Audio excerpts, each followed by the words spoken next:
What is going on, everybody? I go by Philly Mike, host of the Philly Talk podcast, but you know what we do. We got the Battle Birds podcast, the best pregame and postgame on YouTube, regardless how our team plays. Let me start by just saying this. The Eagles lose 22-17 to the Cleveland Browns in the game that a lot of the Eagles fan base, including myself, said it's a must win. You know, at the end of the day, it doesn't matter how we win it. And I'm always about the moment, but I wanted to win. I would have took a Bendinucci Cowboys type of win here because it's to continue our season. And again, if you look at the NFC East, we're not mathematically out, but my heart is broken. It's breaking. I want to say this again. You know, the team came out the bye looking flat. We so-called addressed the team via the quarterback to the team. I don't see a response.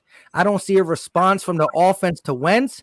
I don't see a response from Doug to the offense. And I don't see a response from Carson to the offense. And again, I'm not going to try to start the finger pointing because there's a lot of blame. Again, let me just give you a couple of things real quick. Carson Wentz is now sacked 40 times on the year. In 2019, Carson Wentz was only sacked 37 times. Put that in perspective.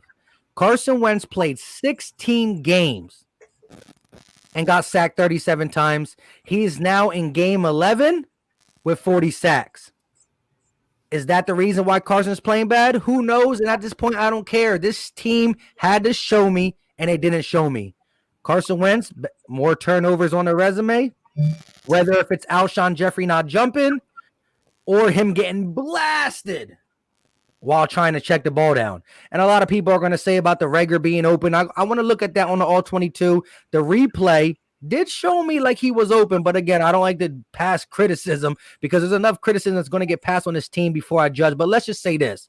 Again, the offense failed us once again, whether you want to go O-line, play calling, Carson Wentz, receivers. No matter where you want to put it, the offense of this football team again failed us. The defense played pretty decent.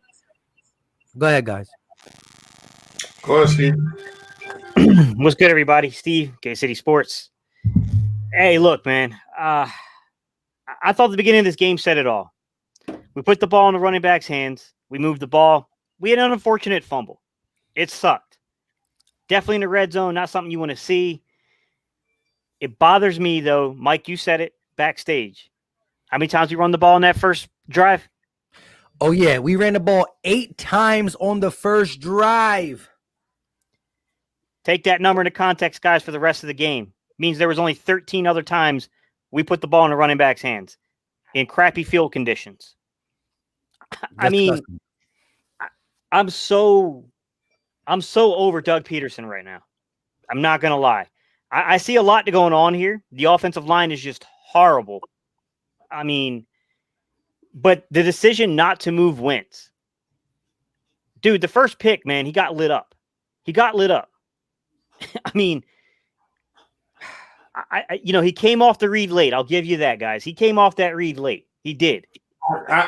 But he got lit up, man. And I just keep getting this feeling like this dude just does not get it, man. That you've got to establish the run. You've got to move the pocket. Like, it's just too stale. His play calling is too stale. It's too easy to figure out. You don't need to run that much film on us to know what we're going to do. I'm mad, man, because like Mike, you said it before Reese came back, and I'll say it so everybody else can hear it.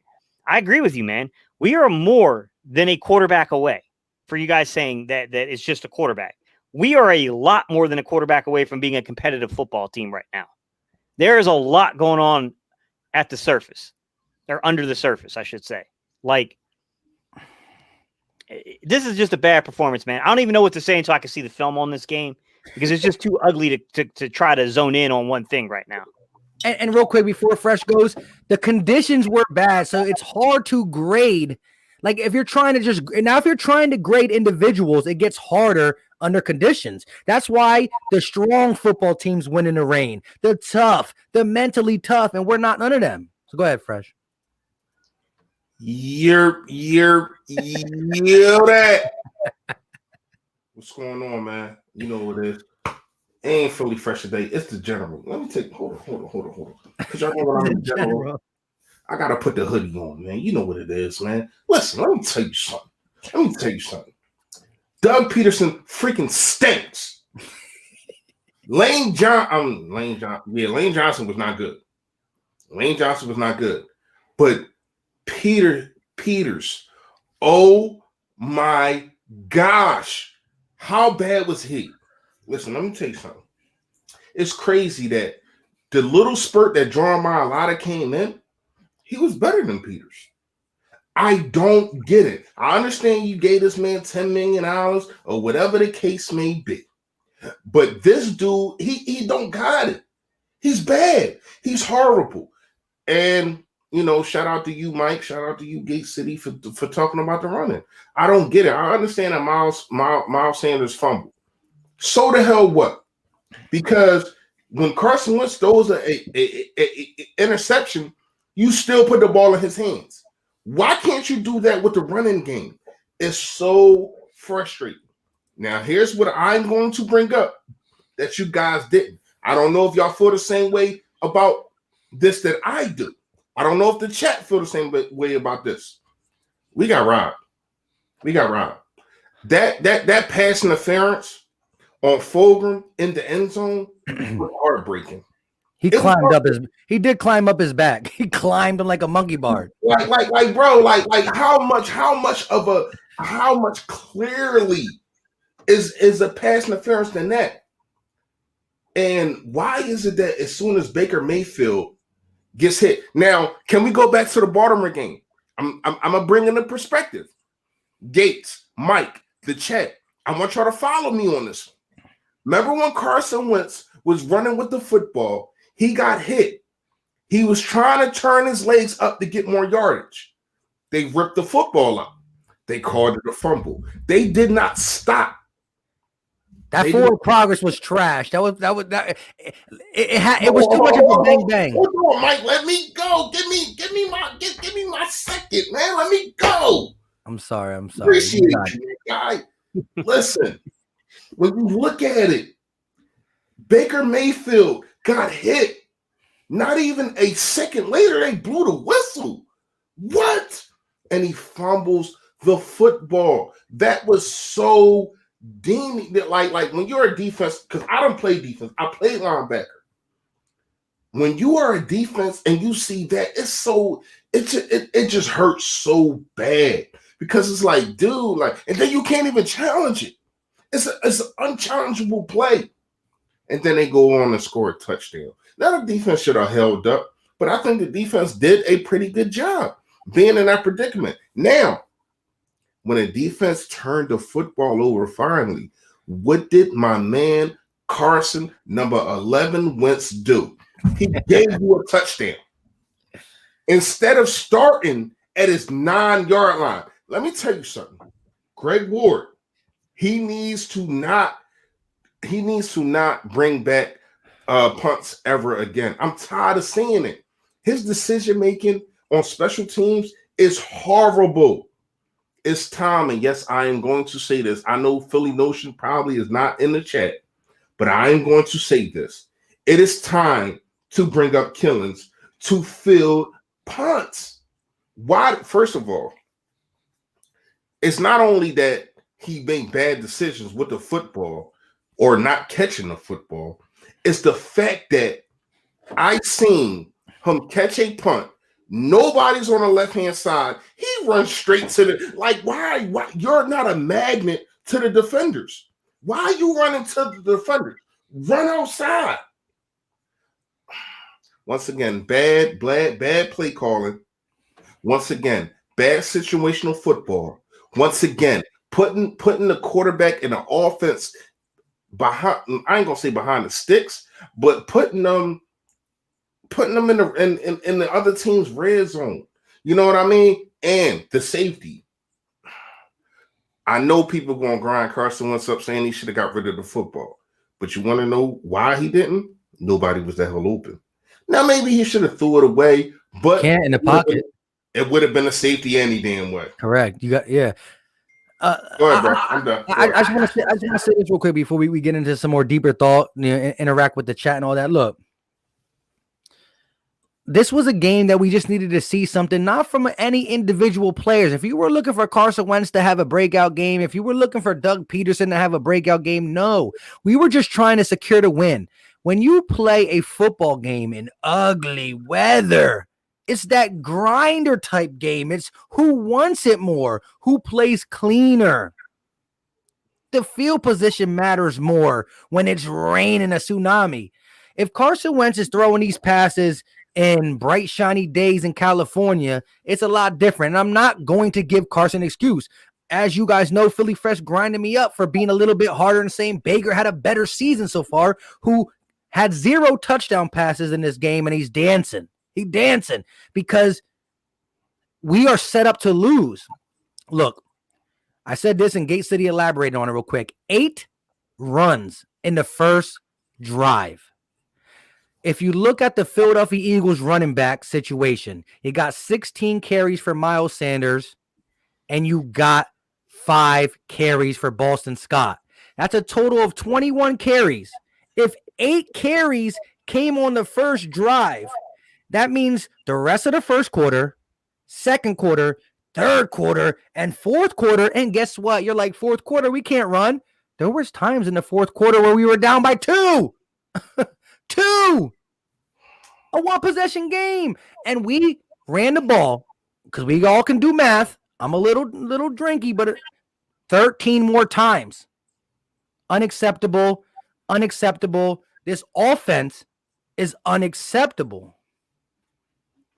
I think it was one of our devout followers of all 3 of us here. I believe it was Sexy Vegan that posed the question early on, during our pregame where he said, "Do you think we'll run the ball 25 times?" With insinuating the running backs would get the ball 25 times, and we all laughed, right? We were all like laughing, like, "No, man, like you're right. It should happen. You're absolutely right. You got the point right." But none of us trust Doug. And it looked for a moment like he was going to do the right thing. And it went away.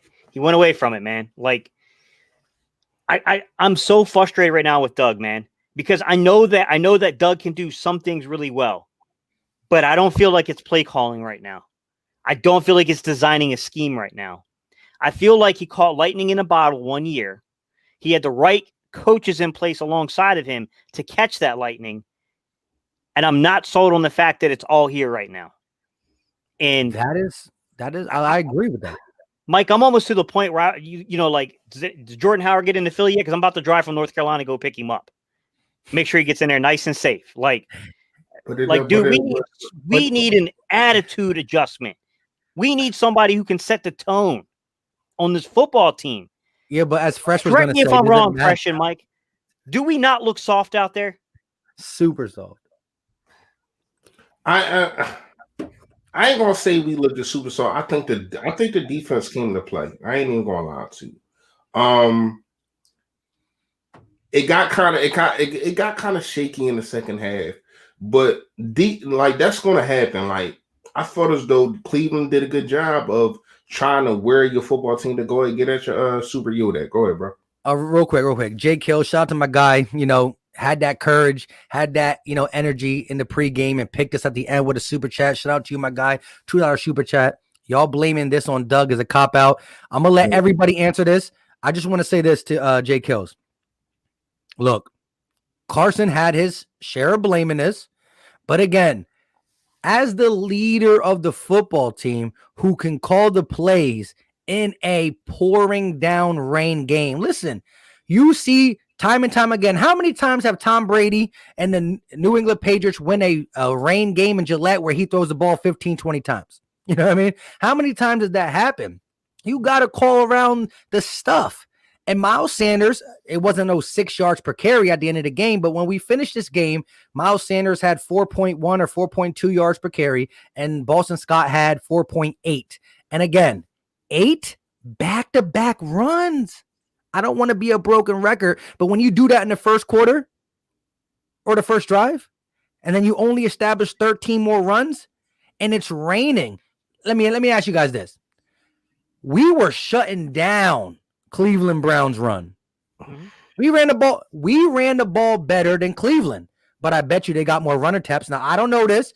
Let me look it up, but I'm just the game feel. Maybe I'm wrong, and somebody in the chat, or I'm going to look at myself, but I still believe they probably ran the ball more than us. And this game was never out of reach. We were always a possession away. Always a possession away. So you could run the ball. There's no excuses. We weren't down 10-15. So, hey, Jay Kills, I'm going to let these guys answer. But look, I am not going to sit up here and look at you and say Carson Wentz was perfect. But in these conditions, it's hard for a quarterback to be perfect. But Carson Wentz made some bad decisions. I'm going to say that. And y'all go ahead and do y'all thing. This one I'm going to say. So I never... Go ahead, Reese, my bad. No. Go ahead. Go ahead, man. I don't agree, bro. I don't think this is a cop-out, man. I think you're copping out by trying to spin it this way, to be real with you. Because you can sit there and try to make excuses and say Carson didn't have his best game. I agree. You can say the offensive line was trash. I agree. You can say that receivers weren't separating. I agree. But when it all comes down to it, brother, I've coached this game a lot. I know when your team is not mentally prepared to play a football game, that's the coaching staff. I know when you keep getting repeated pressure in your quarterback's face and you don't move the pocket, that's coaching. When you don't design anything to get your receivers any kind of separation, that's coaching. This is Doug, bro. This is Doug, man. You got to wake up, bro. It's Gates. I can't, if I can't say it better. You know what I mean? When you look at it, people want to say Carson this, Carson that, and I guarantee Jay Kill, that's probably what he's getting at. He's probably saying this on Carson because when you look at the paper and you don't really break down tape and you don't really look at the game, you're saying Carson wins 2 picks. Wow, again. No, that's not really what happened. Now, the last pick, I gotta really look at that one. You know what I mean? You want to say Alshon Jeffrey should have fought for it. All right. But I just felt as though Carson Wentz at that point, he was just pressing the issue. You know what I mean? As he does, as he gets into. The first pick, not on him. Now, what I can say is I looked at that play, and Gates, I know that you say you need to look at the tape. Nah, listen to me. I'm going to tell you what happened. What happened was when he looked at Rhaegar out the corner of his eye, because Mark or whoever that was commentating, talking about that wasn't his first read. He was just open. So they don't know what the hell they talking about. So they just say, oh, that was your read because he was open. No, I'm going to tell you what happened. He looked out the corner of his eye. He seen that he was open. He looked there and he kind of, I don't want to say double pump, but he hesitated because the safety was coming down. And I think if he threw that football, it would have been an interception anyway. I'm not even going to lie to you. Now, he didn't have time to get to his check down. Once again, Steve, Mike, what do we ask of Carson Wentz? If it's not there, check it down.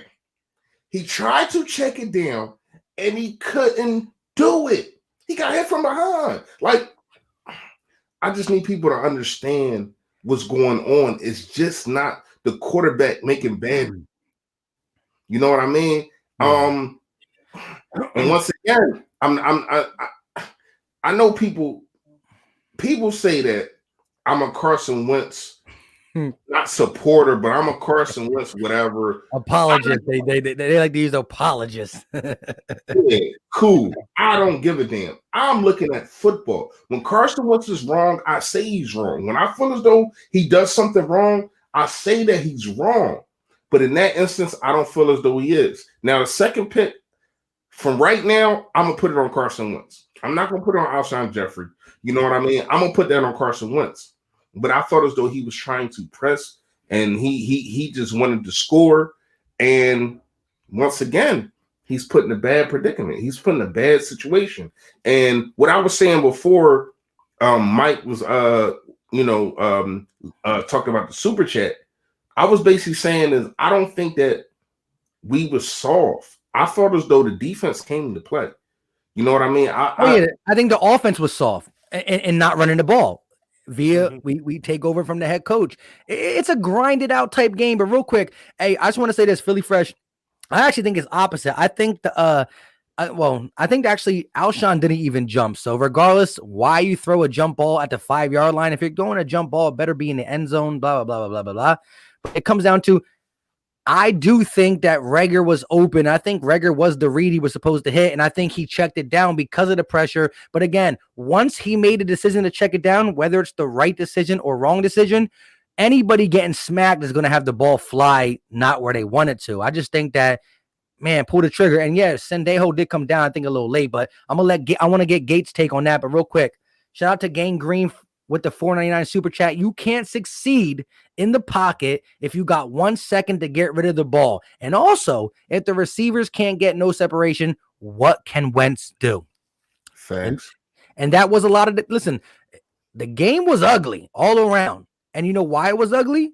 Because it was in ugly conditions. Whether it's the receivers not getting separation because they just can't, whether it's because of the rain, this was a game that said, oh, Doug, you read the game, the scouting report right, run the ball. And then he lost it somewhere 5 minutes into the game. But Takeem Hilton with the $5 super chat, Wentz wouldn't have made bad decisions if Doug would have stuck with the run game on a rainy day. Shaking my head, stop defending Doug. Doug is a coaching liability. Yeah, I agree. So, Mike, my perspective on the pick 6 INT, I think that's one you guys are talking about. Yeah. To be real with you guys, it's incredibly difficult to judge that. I mean, my gut assessment here is that Carson did come off to the check down read just a split second too late.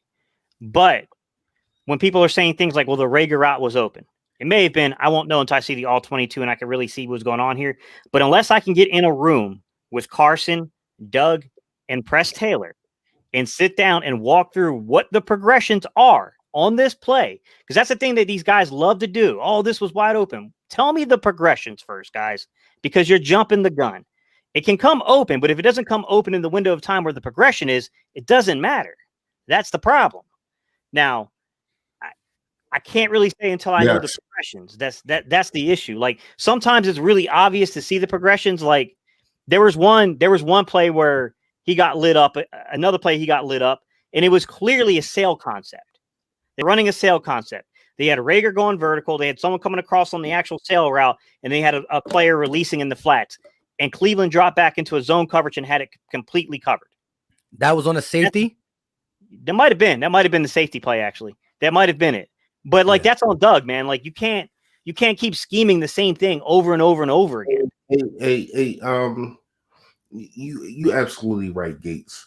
J Kill, once again, and I'm gonna do this for you, right? I don't usually do this, but shout out to J Chills for the super Yoda, the super chat. Talk about third down production. Oh, Doug? No, but it is a lot of the offensive line. Let me tell you something. It was a third down. They had a 3-man rush. 3-man rush, just 3 men. And Carson Wentz didn't have time to look at his first read. Are you freaking kidding me? Like, when you look at it, man, Jason Peters, I need him. First of all, you're messing up your Hall of Fame thing, man. Like, you're messing up your Hall of Fame thing. Like it's looking bad for you, dude. Like you have been bad. Like Michael Jackson bad. Michael Jackson with the red leather jacket with the zippers bad. That's how bad you've been. You know what I mean? And I know Mike and probably young guys probably don't know what I'm talking about. You know what I mean? I'm right there. I'm right there on the cusp. But on the bad cover, he had the leather jacket, the red leather jacket, all that. But listen, let me tell you something, man. I ain't gonna lie to you, man. It's getting to the point to where as though, and I said this early in the week, Doug, if you don't give up play calling, you're gonna lose your freaking job. Stop being stubborn, because it's not working for you. And now we can't blame it on Press Taylor. He wasn't there. We can't it's all on you. And once again, what did we talk about? The first 15 scripted plays, right, Steve? Right, Mike? We talked about the first 15 scripted plays. The first 15 scripted plays I thought was beautiful. I'm not even gonna lie to you. Like, you seen no faults. You know what I mean? You seen them running the football. You seen them running the football. But then what does Doug do? He turns back into Doug. He does Doug things. You know what I mean? We didn't have too many penalties, even though I'm still befuddled on how you're a defensive lineman and you jump. The ball is right in front of you, literally. All you gotta do is watch the football. Like, I don't understand that. It's a whole lot of situations when you look at it. Once again, I think that we was unprepared. You know what I mean? The defense did show up. Once again, I think TJ Edwards, I think he played a good game. I'm not even gonna lie to you. Like, he did a lot of things. I thought Josh Sweat played a good game. Now he did. Oh my God! I don't know how Baker Mayfield got him with the ooly oop like that. Oh my God, that was the onlyest fake. Like, this man was in the game. Turned around. He literally looked back and then looked back and then looked back again. Like, where the football? But that would have been a big sack. Yeah, that would have been. But other than that, I thought Josh Sweat played good. Derek Barnett went out. Fletcher Cox went out. I hope the best for them. You know what I mean? Jason Kelsey went out.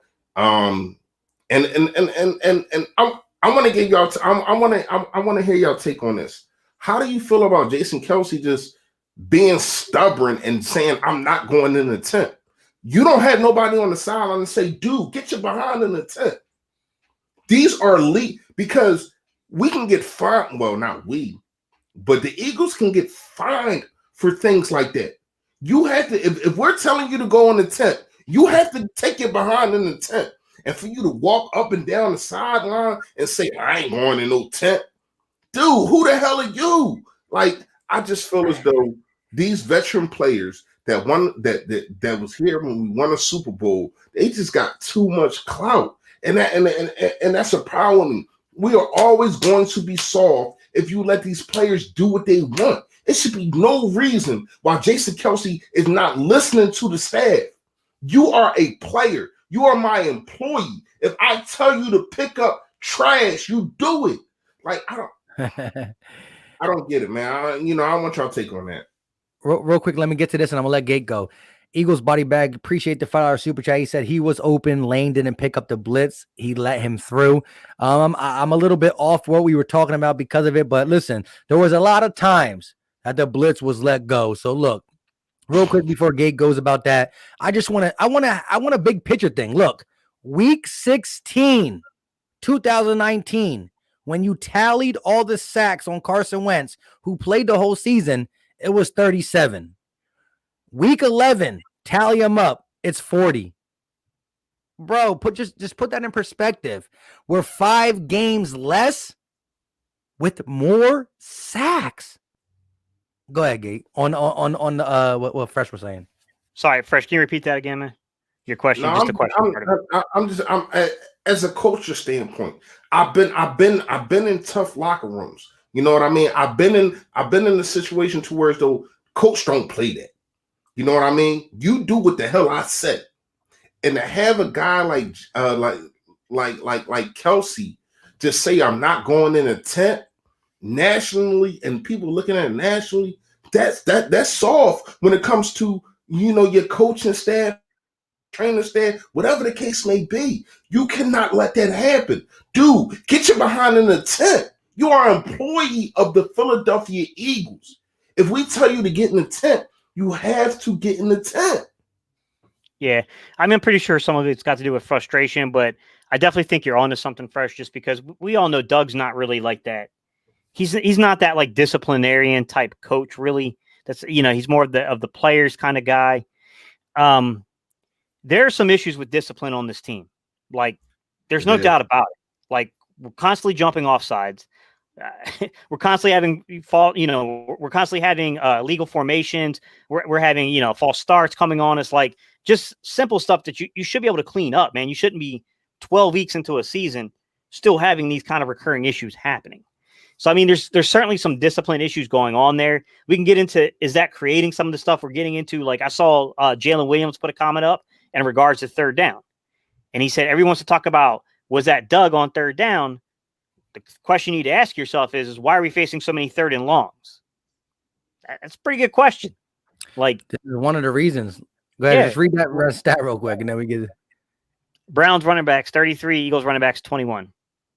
Like, there's so much going on. You can clearly see under the surface. I see people going back and forth in the comments. I don't really like to get involved in that stuff, but I did see a couple where some people are saying, like, look, Frank Reich won us that Super Bowl. Some people are saying, like, oh, these people are being, blah, blah, blah. They want to get rid of a Super Bowl winning coach. I think you're misinterpreting what we're saying to begin with. None of us are saying that they should fire Doug outright. We're saying Doug needs to give up play calling. So you're misunderstanding something right from the start. Yeah. But number 2, I got to push back a little bit on the Frank Reich won us the Super Bowl. I think what is apparent is Frank Reich was a very large reason why we won the Super Bowl. But Doug deserves credit in that too. Because he still called the plays. And I would never take that. I would never ever take that away from Doug. But I see a couple people. I see a couple people might ask and like, never mind. I ain't gonna get that. But you know what I'm saying? Like Doug deserves credit for that. But guys, you can't sit here in the same right and say that you're trying to tell me you think this is all Carson. I'm not saying Carson is blameless.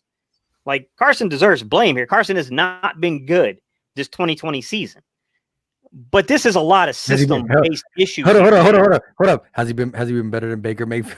Yeah, I think even in this game, if you look at Baker Mayfield was straight garbage juice out there. I know. He didn't play good. Horrible. Did you see his first 4 passes? Yeah, they were Uggs. They could have been picked. You want to talk about oversells and all that? Yo, he is not good. I'm sorry, he is not good. Nah. But when you got an offensive line that has stability, yeah. Go ahead, Mike. Go ahead, Gate. Take this super chat. Gangrene, what's up, man? We appreciate the super chat, buddy. He said, I think the first time they get Wentz out of the pocket, he throws a beautiful pass to Richard Rodgers. But after Doug goes away from it, I don't know. Well, yeah, that's part of it. That's what I'm saying about needing to breathe life into the system. Is that we're getting, you know what we're talking about, Reese. They're getting so much pressure in Carson's face. And it's not even that he's getting rolled out, though. He's not getting rolled out. And here's what I got to get at real fast. Because a lot of people want to talk about, oh, well, look at how the offenses look against Pittsburgh at the end of the game. Look how the offenses look against Baltimore at the end of the game. No, stupid. It was Carson Wentz getting out of trouble, getting out of sacks, and sitting there rolling out the pocket himself. He wasn't being rolled out by his coach. It was him getting out of trouble, rolling out, and then throwing the football. If you see that, if I am a coach with my own 2 eyes and I see that, I'm sitting here saying, you know what? Damn, my quarterback was pretty good out the pocket. How about I get him out the pocket when I got dudes like Jason Peters getting barbecue chicken, Lane Johnson, barbecue chicken, Matt Pryor. Why are you on the freaking football field? Hang on. Hey, take that from these Brown fans. Hey, for you dumbass Brown fans saying that Baker didn't throw 2 picks, the hell he didn't. They got dropped. Yeah. Hey, look, real quick. Trey Brown. That nonsense. He said the bodyguard was getting beat up at the club. Yeah, the bodyguard was supposed to keep people out the club, and everybody came in who they want. Let me address this real quick, though. God TV real quick. OGOD TV, I think it is. If you have to roll your quarterback out every play, that's a problem. Your quarterback should be able to pass in the pocket, period. And I'm going to say this. This is my take on him. Listen, I actually say this in my preview video that I put up on Saturday. I said Carson Wentz. Hang on, Mike, that's why coming at me. I'm about to straighten this motherfucker out. Yo, 2K pre-code, you bitch ass motherfucker. Let me tell you something right now, bitch. Darius Slade dropped one, motherfucker. I remember it clearly. Yo, Rodney McLeod had one where he went for the hit instead of playing the ball that was dropped. Don't act like you got amnesia, motherfucker. How do all fully fresh kids? I need y'all not to watch this live. I got my guy going in right now, and he's all right. Look. I want to go. I want to go back and say this. Look. I don't know about. I'm not going to speak for everybody on this panel, but I'm going to give you my. Can you count like for real? You dumb motherfucker. Do you know how to count 1 and 2? Darius Slade was 1. McLeod was 2, motherfucker. You should have learned that in kindergarten. Nah. Yeah. But to be fair though, Gates, they didn't make the play. It didn't happen. So if it didn't happen, it didn't happen. But we're talking about the way that Baker. No. I get what you're saying, but if I'm numb, I could always rebuttal and say it didn't happen. You know what I mean? Because Carson actually almost threw a pick too that was dropped too. You know what I mean? Right. I understand that. I get what you're saying. But I'm saying you can't sit there and trying to discount talking about he didn't throw any picks, bro. He didn't throw any picks because defenders didn't come up with the play. The play was there. He made a bad read. Let me just say one thing. At the end of the day, both quarterbacks were not good in this game. You got the 2 touchdown Carson Wentz. So he got 2 touchdowns, Baker got 0. He got 2 picks, Baker got 0, but Baker got also 0 touchdowns, which again, you could play both ways. And Baker had a chance to get one. He overthrew the guy by a nice chunk. So look, both quarterbacks were bad. But to go to Carson Wentz, listen, this is a very hard game to just judge him flatly because of the rain. But again, I said this in my preview. My preview was talked about this. You got to get Carson Wentz out the pocket. Once you start doing that, this man gets confidence. Listen, you hear announcers say it. You hear coaches say that press conferences, let's get my quarterback in the groove. Even the Aaron Rodgers, the Tom Brady's, the Drew Brees, they want the little 3-yard, 5-yard, 3-yard, 5-yard. They get that, they start feeling themselves, and they go deep. Here's the thing. The way to get Carson Wentz in the groove is to roll him out early. I'm not talking roll him out every play. It's physically impossible to roll a guy out every play. But you roll him out early. You get him to see a clear field, use his mobility. He gets some stuff going. And then you can drop him back and he can throw a dime to TF13. He can throw a dime in the... Again, listen. For people who hate Carson Wentz or love Carson Wentz, let's just be honest. Carson Wentz has always been high and low. Even in 17, he missed some high and low. But he's the quarterback that if you got the run game, if you got the play calling, he's going to make... I got to go out this dude, bro. I got to go out this dude, man. Yo, 2K Creeko. You want to talk about us being... Hey, who is it? Hey, Gates. It's Van Turkey. Real fast, Gates. Who is it? I don't know who you're Bring him on. Ask him, do he want to come on? Because we be too much cursing. Hold up, though. Look, at the end of the day, what I want to say is this. Carson Wentz is a guy who missed high and missed low in his MVP season. But what he does is if you play to his strengths, he's going to miss some, he's going to make some, and he's going to find a way to win. And that's what Carson Wentz has always been about. He's not the Tom Brady, the Drew Brees that drop back in the pocket and pick you apart. He's the guy who rolls out, uses his mobility, uses his athleticism, use his big arm, and then once you get him comfortable, well, that's when he drops back and hits a couple dimes in the pocket. So what I'm saying is, look, Carson has been bad, Doug has been bad, but this is the bottom line. Stone Cold Steve Austin said so. Here's the bottom line. Carson Wentz is a $100 million guy. Doug Pederson is a coach. It's going to come down to one of these twos got to either give up play calling or one of these two got to go. I think Jeff Lurie, I'm not speaking for him, but I'm going to say that his $100 million spent, he's going to try to milk it and see. So no matter how bad you feel about Carson Wentz, this is what I'm saying. I will say when Carson Wentz stinks, he didn't play good. I will say when he's good, he didn't play good. But Carson Wentz is not leaving his team in my eyes for the simple fact that they're going to try to exhaust every option. They're going to say, I think there's a coach who can get Carson Wentz right. I think there's a coach who can do this. I think there's a guy who can do this. The same way the Sixers, let's tie us to the Sixers. We're not going to get rid of Embiid or Ben Simmons without trying it with a new coach. And I'm not trying to put Doug Pederson in the Brett Brown conversation because he did win a Super Bowl. But the fact of the matter being, if he don't get it right, Carson Wentz is the guy that this team invested in. I don't know what Doug's getting paid, but it can't be nowhere near Carson. So you take the bigger hit on Carson. So what I'm saying is we have to figure it out or we're going to be in trouble. I think it depends on the nature of how the season goes. So, how long will the Super Bowl keep them employed? It depends, man. I mean, let's be real. You fall flat on your face and you lose the division. You only win 4 or 5 games. I'm just saying, man, it's gotten other people fired. Hey, yo, and shout out to Victory for saying don't mess with Gay City. He coming. Yeah, it is what it is. I'm generally a nice guy, but I'm not gonna put up with nonsense. Yeah, well, look, we're all a little bit off our element. I know Fresh is about that. Hey, let him in the ring. Hey, Fresh, you good? I'm good, man. Hey, look. When a team loses games, there's always an scapegoat. There's always somebody you got to get their finger pointed to.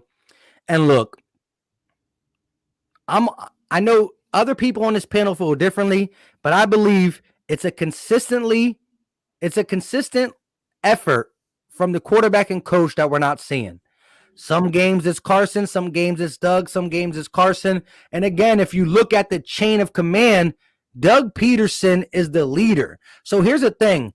If I know my boxer can't throw a left-hand jab, I'm not going to tell him to throw a left-hand jab. Like, so look, I don't know. I'm trying to do an analogy. It's not good because I'm a little bit under the weather. But at the end of the day, look, coach quarterback situation is not good, no matter how you want to put it. If you think it's Carson, I can't convince you otherwise. If you think it's Doug, I can't convince you otherwise. At the end of the day, the Philadelphia Eagles are putting out a losing recipe day in and day out. Doesn't matter who's losing. We're losing. And there's one person that can correct everything. Not right away, but Jeff Lurie. Yes, here, take the charger. Jeff?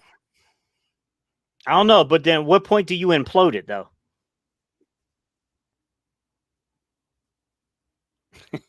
All right, Reese, I'll ask you. At what point would you implode everything? Coaching, the team? The problem is that we're locked up in terms of the salary cap. Even though we clearly have deficiencies that we need to address, man, I can't see that you can do much for next year, man, because, I mean, the cap situation is the cap situation.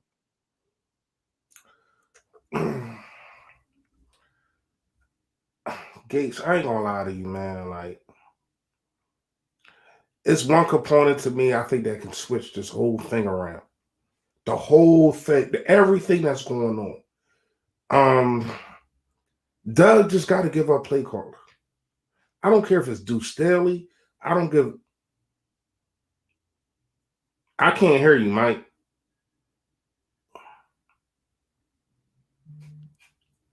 We can't hear you. Yeah, I can't hear you, Mike. Anyway, Doug got to give up play calling. I don't care if it's Deuce Staley. I don't care if it's Martin Morningwood. I don't care if it's Richie Rich. I don't give a damn if it's me. He needs to give up play calling, man. Like I don't understand for the life of me how people don't understand that it's situational football. It's understanding what's going on. Now, shout out to Doug. He didn't go for 2. I mean, we didn't score a lot of touchdowns for him to go for 2. But he finally didn't go for 2 and all that. He kicked a field goal. Shout out to Jake Elliott for finally hitting a field goal. Facts. But when you look at it, man, this team is going nowhere. Nowhere with Doug Pederson in that freaking long behind play sheet. We're going nowhere. I just want to tell y'all that. I'm going to keep picking the Eagles because I'm not going to lie to you, man. When you look at it, when Carson Wentz have his big play, splash plays, it's against the play calling. And I don't think people understand that. Yeah, it's never a drawn up one. But do you honestly trust him, though, man? Even if he gives up play calling, do you trust him not to still meddle? Yeah, that's the thing. I don't care if he meddle. I don't care about that. I just need you not having the final say in play calling. I want to get the chat. I'm gonna let Fresh go while the chat talks about this. I want the chat's honest opinion. I know it's just right off the game, but I want to know who's on what side, and we're not gonna judge you. Just give your honest opinion. Do you want Carson Wentz to start the next game, or do you want Jalen Hurts to start the next game? Let us know in the chat. Go ahead, Fresh. What kind of question is that? Because a lot of people are saying, I just want to see who's on what side. It's nothing against them. Go ahead, Carson. Gates, go ahead. Oh, the super chat, or what are we doing? You start with the super chat. I don't know. All right, Finito, man, we appreciate you, bro. You said Wentz needs to be a game manager and gain confidence. Lean on the run game and protect the ball. Frustrating part is Doug will never do it. Yeah, that's not a bad point. Yeah, that's what we're saying, man. We're saying that we started off the game taking that approach, and everything looked good. I mean, we fumbled the ball in the red zone. I'm not going to put that on Doug, but going away from the run following that, that's on Doug. Like, you can't abandon it. Like, guys make mistakes. It's wet conditions out there. Sometimes the ball pops out, man. Like, it was unfortunate. We probably should have put points on the board on that first drive. We didn't. We consider and talk about all the missed executions because it's like we said, guys, there's a lot going on, man. There's a 14-point swing between the pick six and then giving away those points there. That's a 14-point swing. We all know that. But it's just that this team seems like it has no identity at all. I don't know what I would call this team's identity currently. I mean, it's a West Coast offense with spread concepts that are built into it. Nothing we do particularly well. We try to pass from the pocket. We don't have the greatest O-line in the world right now. It gives up entirely too much pressure. We put ourselves behind on down and distances and on the scoreboard, which then causes our quarterback to press, which causes really bad decision-making. Like, we're just bad in all phases of the game right now. It's just facts. And I just want to say this. Hey, OG, and listen, I'm going to have look, I appreciate you, my guy. All I'm going to say is this, though. In a rainstorm, listen, here's the funny thing, real quick. Doug Pederson and this Eagles offense ran Miles Sanders, week 1, 20 times. So week 1 versus the Washington football team in September weather, we ran Miles Sanders 20 times. Now, Carson Wentz looked bad in the second half, and we lost that game. Okay, we're talking about Doug, though. So Doug ran one running back who wasn't there for training camp 20 times in the first game. And in a rainstorm, rain, go away, he ran him 21 times. As you see this, though, across the field is a Cleveland Brown team who wants to run the ball. However, the Eagles are stuffing the run. Besides that fourth quarter or third quarter 50-yard run, which it happened because they kept grinding at it, we were shutting the run down. Doug Pederson was running the ball effectively and only ran the ball 21 times. So what I'm saying is this team was successful under Nick Foles, under Carson Wentz, when we had the third leading Russian offense. That's Carson Wentz. That's Nick Foles. Third leading Russian offense, run the ball. We haven't had a quarterback that's going to drop back 50 times every game and win you the game. It's just not it. And you could say, well, Carson Wentz should be it. Well, it is what it is. You got to run the ball. You got to play football. You know, defenses are scheming differently. It's a lot of different things. But all I'm saying is this. 21 run attempts after running the ball 8 times in a row. That and you're like, well, why, Mike? Why do you keep saying this? It's because it's crazy to me that a team can run the ball 13 times in the next 45 minutes. I mean, in the next 40 minutes, you run the ball 13 times, and it never stopped raining. We ran the ball 20 times with Miles Sanders week 1. We ran the ball 21 times tonight with our running backs. Yeah. It's bad. All around. And again, go ahead. It's just strange, man, because I just went back and looked at 2017. If we use 35 as the dividing number, right? Generally speaking, you throw over more than 35 passing attempts, it means you're a little pass happy, right? In 2017, How many games do you think Carson was under 35 attempts? What do you think, Mike? In 2017, how many games do you think Carson was under 35 attempts? Probably close to half. It's exactly half.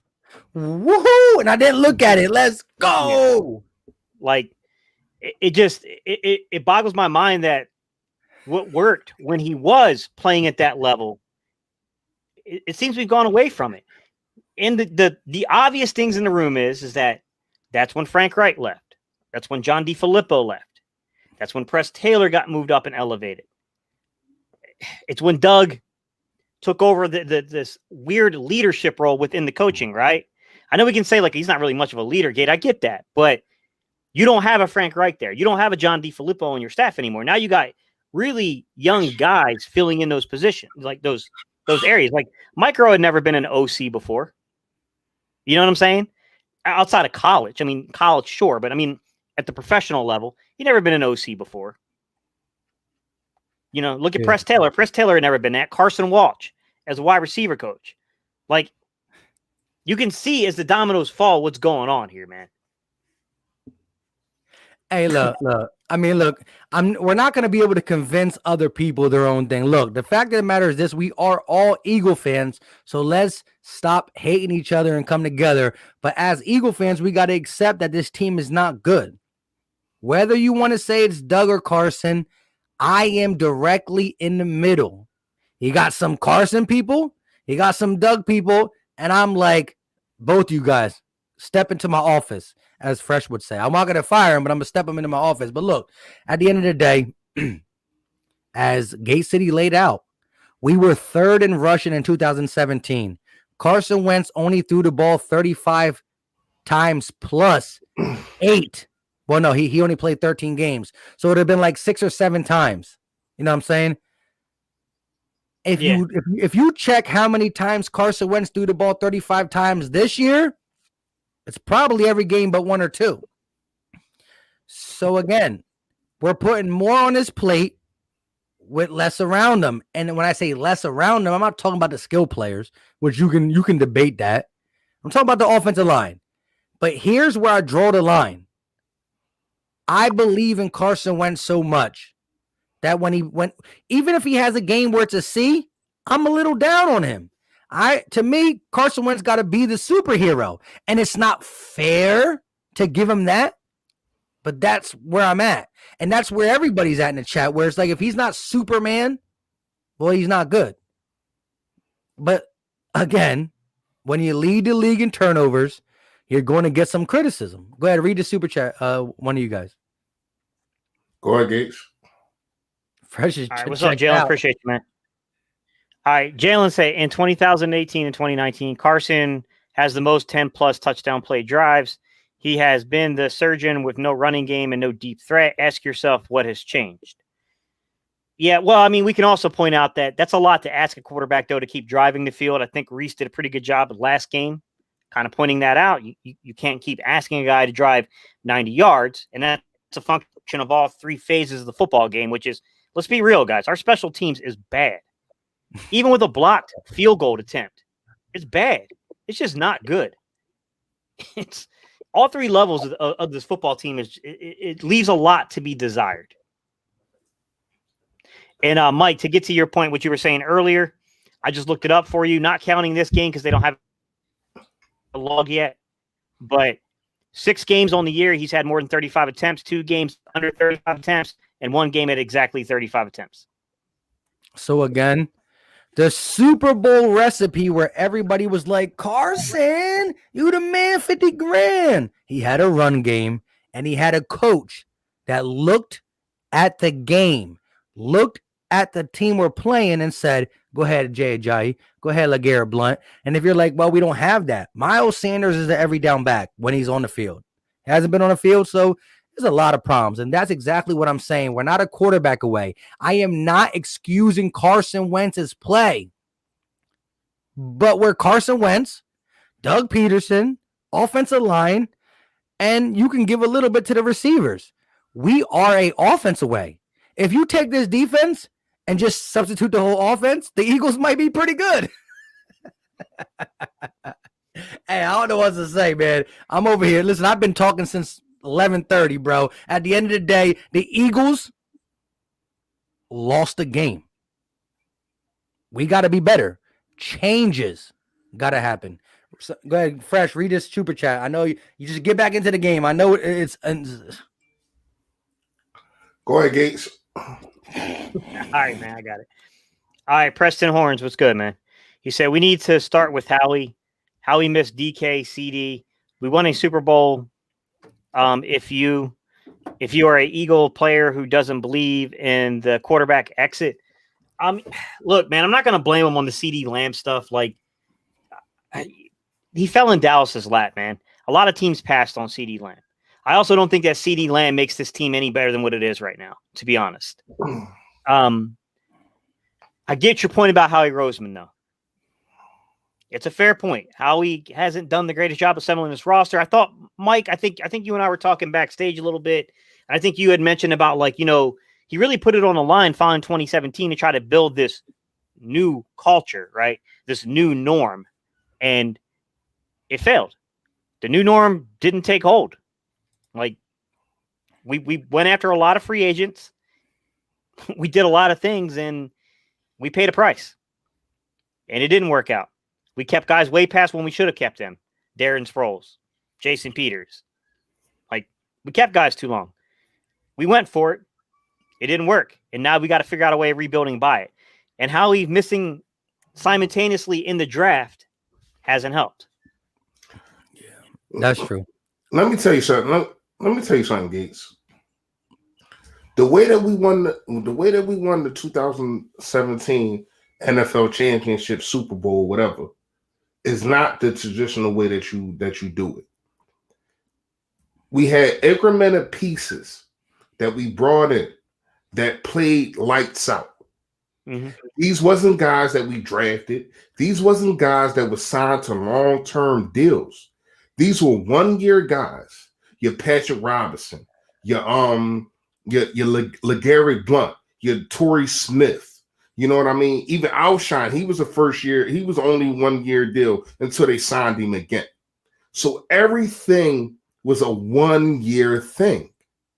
It wasn't like we built a culture to have a Super Bowl contending team, because we've seen in the last 3 years, we have not been a Super Bowl contending team. Now, have we been to the playoffs the last 3 years? Yes, we have. But when you look at it, we needed the Vikings to lose. We needed Chicago to beat the Vikings. Yeah, we needed some stuff. So we backpedaled into that one. Last year, I don't think that we backpedaled. I think that we took the NFC lease or East, whatever you want to call it, right? Yeah. So when you got that and you look at it, you still got dudes like Howie Roseman, Doug Pederson, beating their chests, saying, we won the Super Bowl because of me. All the things that we have been saying is a detriment to this team. Because I have been saying at the beginning of the season, yes, me. Look at it. We did this and we did that. I need to apologize to the chat. I want to apologize to everybody that's watching. I don't know how many is in here. But shout out to all of y'all. I want to apologize to y'all. I had put Doug Pederson as a top 5 coach in this game. I am sorry. He's not. And I don't think that he cannot, that he shouldn't be. You can still be a top 5 coach and you don't got to call plays. That's my only thing with Doug. I think in a situational football. And because I'm not going to lie, we talk about Carson Wentz got to overcome some things. Doug Pederson got to overcome some things too. You got to overcome. Are you freaking kidding me? Howie Roseman, you get to pick who comes up from the practice squad? Why? Who the hell are you? Did you ever set foot on a football field? No, you haven't. Unless it was to talk to somebody. Like, I understand. Doug Pederson got a lot to deal with, and he's just trying to hold on to that little bit of power that he got. Once again, let's talk. Defensive coordinator, hire before you. Offensive coordinator, hire before you. You know what I mean? So when you look at it, man, I get it. But when you look at it, are you trying to will your way into saying, I can overcome this? Or are you trying to have your football team win That's that's the thing that I don't understand. You come out, you want your quarterback to be a game manager, but you don't manage the game. You want to talk about. Can we talk about this? Because Gates, I could have swore you talked about this. What did he say in his press conference? I ain't going to start rolling Carson Wentz out. Didn't he say that? And what did you say? And what did you say, Gates? Thanks, Doug. Now everybody knows that. So what? Did he try to put a wool over our eyes and Cleveland eyes? Because Gates, did you see any rollouts? Mike, did you see any rollouts? Maybe no, one or two, maybe a half or two. Yeah. Like. This is what I need. This is what I need Doug to do. Number one, give up play calling. Number two, have somebody else write what you're going to talk to. Have somebody else prep you on what you're going to say to the media, and stop going on WIP. Because you come on there, you try to act like you mad. First of all, that was a bunch of bull crap. I'm pissed. I'm pissed. Yeah, Mike, and Mike, I commented in your video and I said, because I listen to that station all the time. I know the only reason that he said he was pissed and all that because he heard what Angelo said before that. Angelo said it was a vote on who is most to blame, and it was 78% Doug Pederson on who's to blame for the Giants' loss, and he heard that. And then they brought on Doug, and Doug comes on. Oh, I'm freaking pissed. I'm pissed, Angelo. You want to know why I'm just pissed? No, you pissed because everybody looking at you because your play calling stinks. Yeah. Look, I just want to say this one real quick. Shout out to I can't say it. I'm gonna call you my guy. I'm gonna call you F with the $4.99 super chat. Appreciate you, my guy. There you go. Go ahead, hit it again. Finico. There you go, Finico. The only thing I can look forward to next year is possibly a high draft pick, possibly new coaches, and definitely Peters, Mills, Jeffrey, and Gary going. Shout out to that real quick. Let's get this next one in real quick. Beyond Driven with the $4.99 super chat. Doug needs to lose his job. He's too stubborn. Where was the rollouts and where was the run? It was there. He used the whole run up in the first drive. Listen, Doug Pederson got 20 run calls. He used them up early in the game. I don't know. I'm making a joke because it's disgusting. But I'm going to say this. Look, this team is bad. It's bad. And again, I mean, the chat is so divided. The chat says two things. I mean, if you read the chat little by little, they're saying something to one of us, or they're saying Doug is trash, or they're saying Carson is trash. They're either, it's so divided. And at the end of the day, my eyes show both. Whether, again, if you really get into the nits and the everything, you could probably pick a winner who's worst. But Carson Wentz got to be better as the quarterback. And again, is this. If he's the quarterback that gets paid $56 million is different. We paid him like the franchise quarterback. And he hasn't been it. But we also look at Doug like the Super Bowl winning coach. And he hasn't done it. So look, Carson Wentz does some boneheaded plays. Doug Pederson does some boneheaded calls. Oh, Carson Wentz, not the most athletic guy. I'm going to put him in a quarterback keeper on second down. 2nd and 10 or 2nd and 9, quarterback draw. Right up the middle, Carson. Huh? What? So look, I'm not saying a white Libra. My name is Fully Fresh, aka the General. Not no dude with the big blue microphone. All right, go ahead. Yeah, forget that guy. At the end of the day, look, we all watched the game. We're going to have to watch it back. I don't know how many people in the chat check the 22, the all 22. I know some people do. Some people wait for other people to put it out. But look, we're going to have our dissection of this game. But look, Carson Wentz didn't do nothing spectacular. But you're also talking about a rainy game where Doug Pederson started his game with a perfect game plan and run the ball. and it's switched. Look, myself, do I think Carson Wentz can fully win us a game by himself? No. The way Carson Wentz is struggling this year, he cannot win us a game by himself. So if you want to say that Carson Wentz is a $100 million man and he should win the game by himself, well, then you have it there. But listen. Wait. What? I said Carson Wentz is not playing good enough to win the game by himself. No quarterback can win a game by himself. Mike, that don't make no sense. No quarterback can win the game by themselves. Like, what does that even mean? Well, all right. What did Carson do the last 4 games of last season? He put the team on his back. At this point, this year, Carson can't put the team on his back. He didn't do it by himself, though. You forgot Boston Scott, Giants game was balling. Hold on. Balling. Perkins was balling. Fresh. I agree there. But listen, did we not say that Carson put the team on his back or not? Fresh. That's a difference from saying he did it by himself. Okay, then let me reword it. At this point right now with Carson struggling, he can't put the team on his back. That is what I'm going to say then, Fresh. You heard?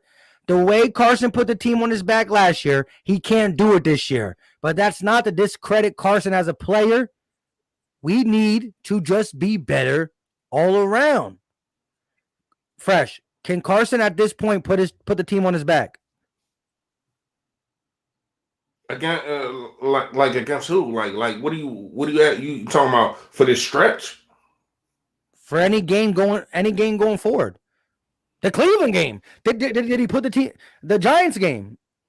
Can he do it? Not this year. We'll see. I mean, what else do we got? like when you look at it, what else do we got? Like, but even in them games, Doug Pederson was running the football. Like we want to say, see, here's the thing: when a quarterback puts a team on his back, hey, Gate, get the pass run ratio last year. Go ahead. Why Fresh goes? All right, go Fresh. No, go ahead, Gates. Go ahead. No, I'm only asking him to look it up because he's quick with looking it up. Go ahead, Fresh. Basically, I don't even remember what I was saying, man. I don't even remember what I was saying. Go ahead, Gates. Oh, you got it already, Gate? Yeah, I'm pulling it up now. All right, so 2019. Sorry, guys, it's loading. Shout out to 250 in the chat. Smash that like button wherever you're watching. No matter if you love or hate Carson Wentz or the Eagles, you still got to support the fam. You know what I mean? Hopefully you like us. You know what I'm saying? So hit that like button. If you don't like us, hit the dislike button. It don't matter. Or get up out of here. Either way, we rocking out. And Wyatt Lowe's Fresh. I just want to say, look, what I'm saying is Carson Wentz is struggling. Our coach is not getting Carson Wentz out of the struggle. So at this point, I don't see Carson carrying the team like I know he could in the past, is what I'm trying to say. You heard? All right, Mike. 59 to 41% pass to run. So again, we didn't run the ball that much last year, but Carson was still able to find a way with practice squad players. That's what I'm saying. I'm seeing a different coach. I'm seeing a different quarterback. Maybe the quarterback is different from the coach. Maybe the coach is different from the quarterback. I don't know. It's up to you guys. In 2017, for comparison, in 2017, 51 to 49%. Opposite? Yeah, 51% pass, 49% run. Close. We lost it. It's a lot of it's scheme based. Like, Doug had a specific way where he used to like to try to gain the lead, then run the clock out on teams. Like, you know what I mean? But you got to adapt. And that's what I feel like would happen, man, is he hasn't adapted his scheme. And like these dudes watch film all the time. Like they got folks out there like me that they pay on the side to do nothing more than look up like what you're doing. Like, what are your tendencies? And then they bring it to the organizations. Like they got to understand, like this stuff is like a network of people that working and doing this stuff, man.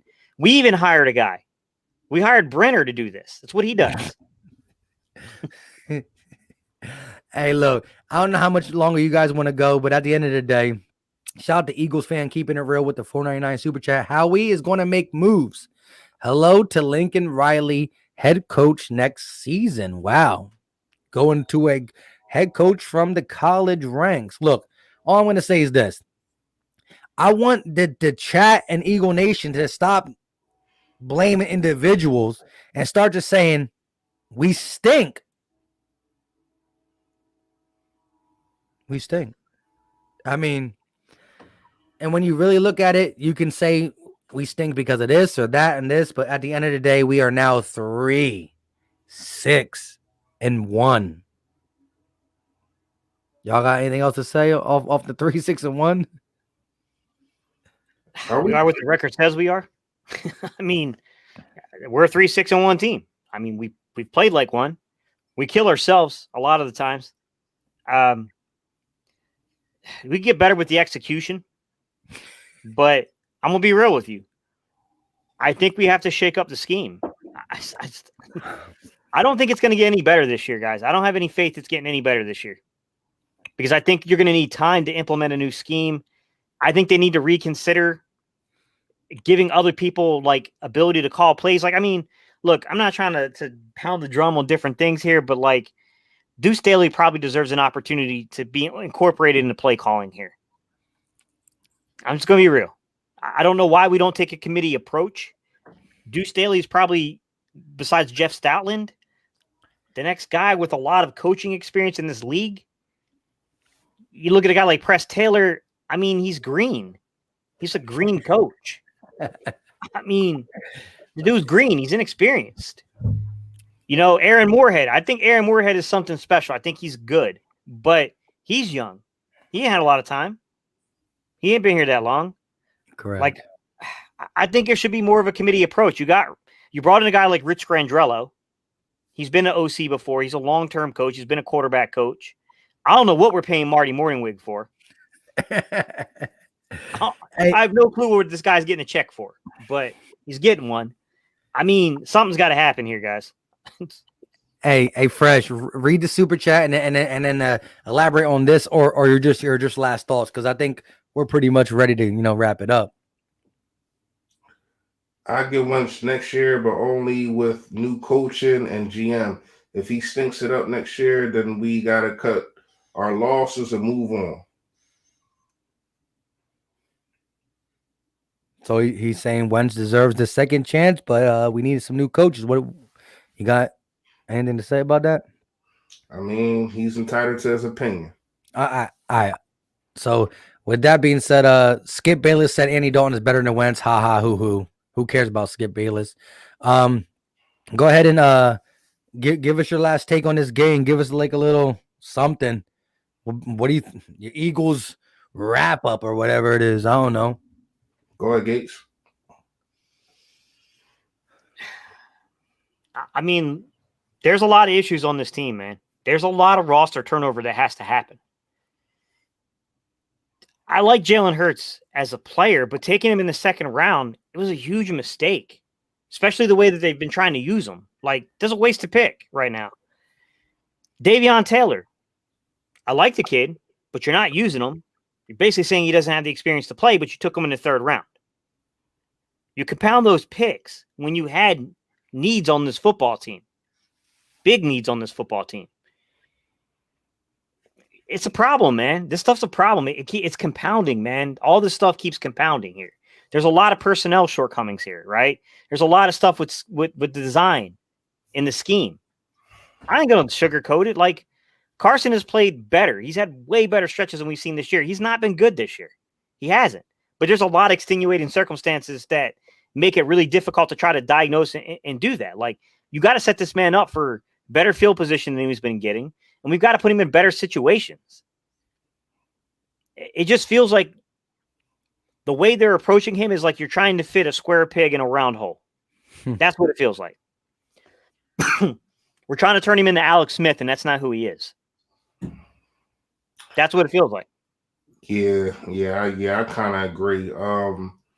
Real fast chat. Nah, I ain't depressed. You know what I mean? I'm kind of mad. I'm kind of discouraged at a couple things. You know what I mean? I ain't gonna lie to you, man. Like, It's more Doug to me, and I can't emphasize that as much as I would like to. You know what I mean? When you look at it, man, it's like, dude, when are you going to get it? You're not going to get it until you're gone. You know what I mean? They say get it while the getting's good. Well, you're going to get it while you're gone. You know what I mean? And it's going to hit you in the head, and then you're going to be like, damn, I'm out of a job because you don't get it. You don't understand. It's pouring down raining. Like, it's literally pouring down raining. You have Jason Peters getting blown up damn near every single play. But he's doing good when it's come to running the football. You know what I mean? Even Lane Johnson, I don't know what's going on with Lane Johnson. I don't know if he's still hurt, but I never seen him get bull rushed like that. He literally got sat in Carson Wentz's lap almost. Like, I never seen that happen to Lane Johnson. Matt Pryor, what? Like, I don't even, why was he even in the game? Asa Salamalu came back. I gotta really do some tape and really break down what he did. I don't know if he had a bad game or a good game. You know what I mean? But when you look at it, man, what have we been since 2017? Offensive line, defensive line. This is where everything starts. This is where people get paid, and this is where you get your money's worth. We are not getting that. A lot of people want to say, oh, Carson Wentz is getting $100 million. I give you that. Is Carson Wentz playing like $100 million man? No, but is he given the opportunity to play like $100 million man? No, the hell he's not. Because things are not being fixed. You've seen Tom Brady just get demolished. He got demolished a couple games ago. What did they do? They came out and they fixed the problem. They ran the football more. They didn't get Tom Brady out the pocket, but the quick passes. Let me ask y'all this. Did y'all see any quick passes? Did y'all see anything schemed open to where as though it's 3 yards and you let your wide receivers or your playmakers make a play in the middle of the field, or even just in the field period? I don't see them all across the league. You look at game tape all across the league. You've seen dudes being schemed open and being able to make plays after a 2-yard catch. We don't do that. You know what we do? We do the same stupid ass a screen play from one side of the field all the way to the other side of the field to freaking Greg Ward. What the hell is he going to do? Listen, I ain't gonna lie, I'm pissed, man. I'm pissed for multiple reasons, and I ain't gonna lie to y'all, man. It's coming to the point, and I'm always gonna give y'all content. I'm always gonna come up here. I'm always gonna say what I say, but I was kind of quiet today. I apologize for that, but when I look at it, man, it was some things that was gonna, it was some things that I was gonna say that like a lot of people wasn't gonna like. So I try to be quiet. I try to keep myself composed. You know what I mean? And I'm giving y'all how I feel.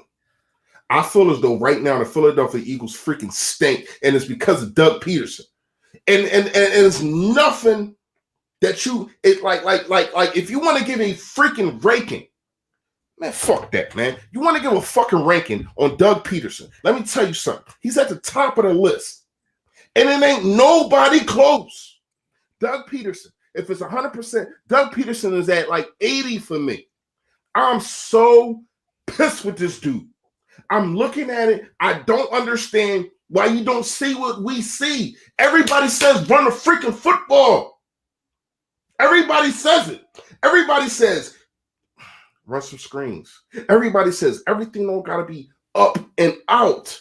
Ain't that what I said in the pregame, Steve? What did you see? Mike, what did you see? Up and out. Everything's up and out. How many things did you see crossing routes in the middle of the field? Why are you not taking the opportunity to make sure that your quarterback has check downs that's not just a freaking running back?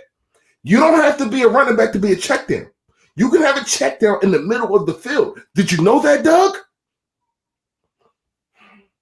Listen, like I said, man, I'm pissed off. I'm not gonna lie to y'all, and I can't hide it anymore. You know what I mean?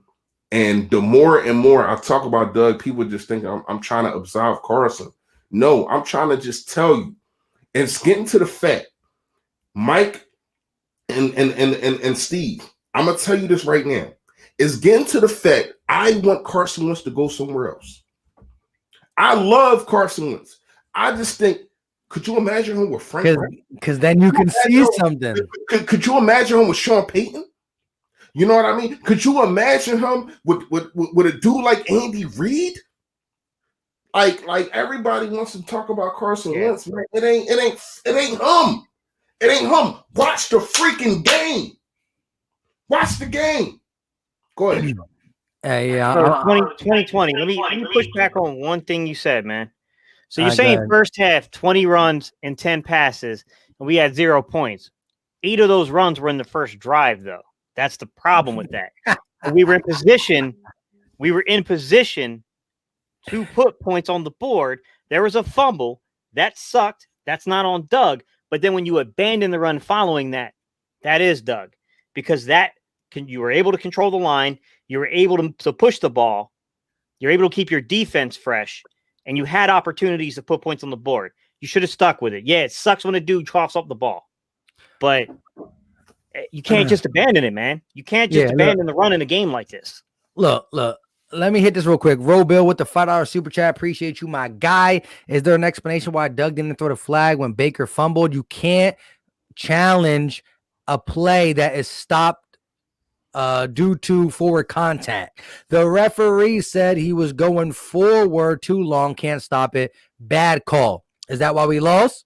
Well, at the end of the day, the Eagles are so bad, we need every call. So, yes, that's kind of the reason why we lost. But look. I said this on my video on Saturday, and I watched this game. It differs a little, but I still stick by my video. The blame is still to me on Carson and Doug.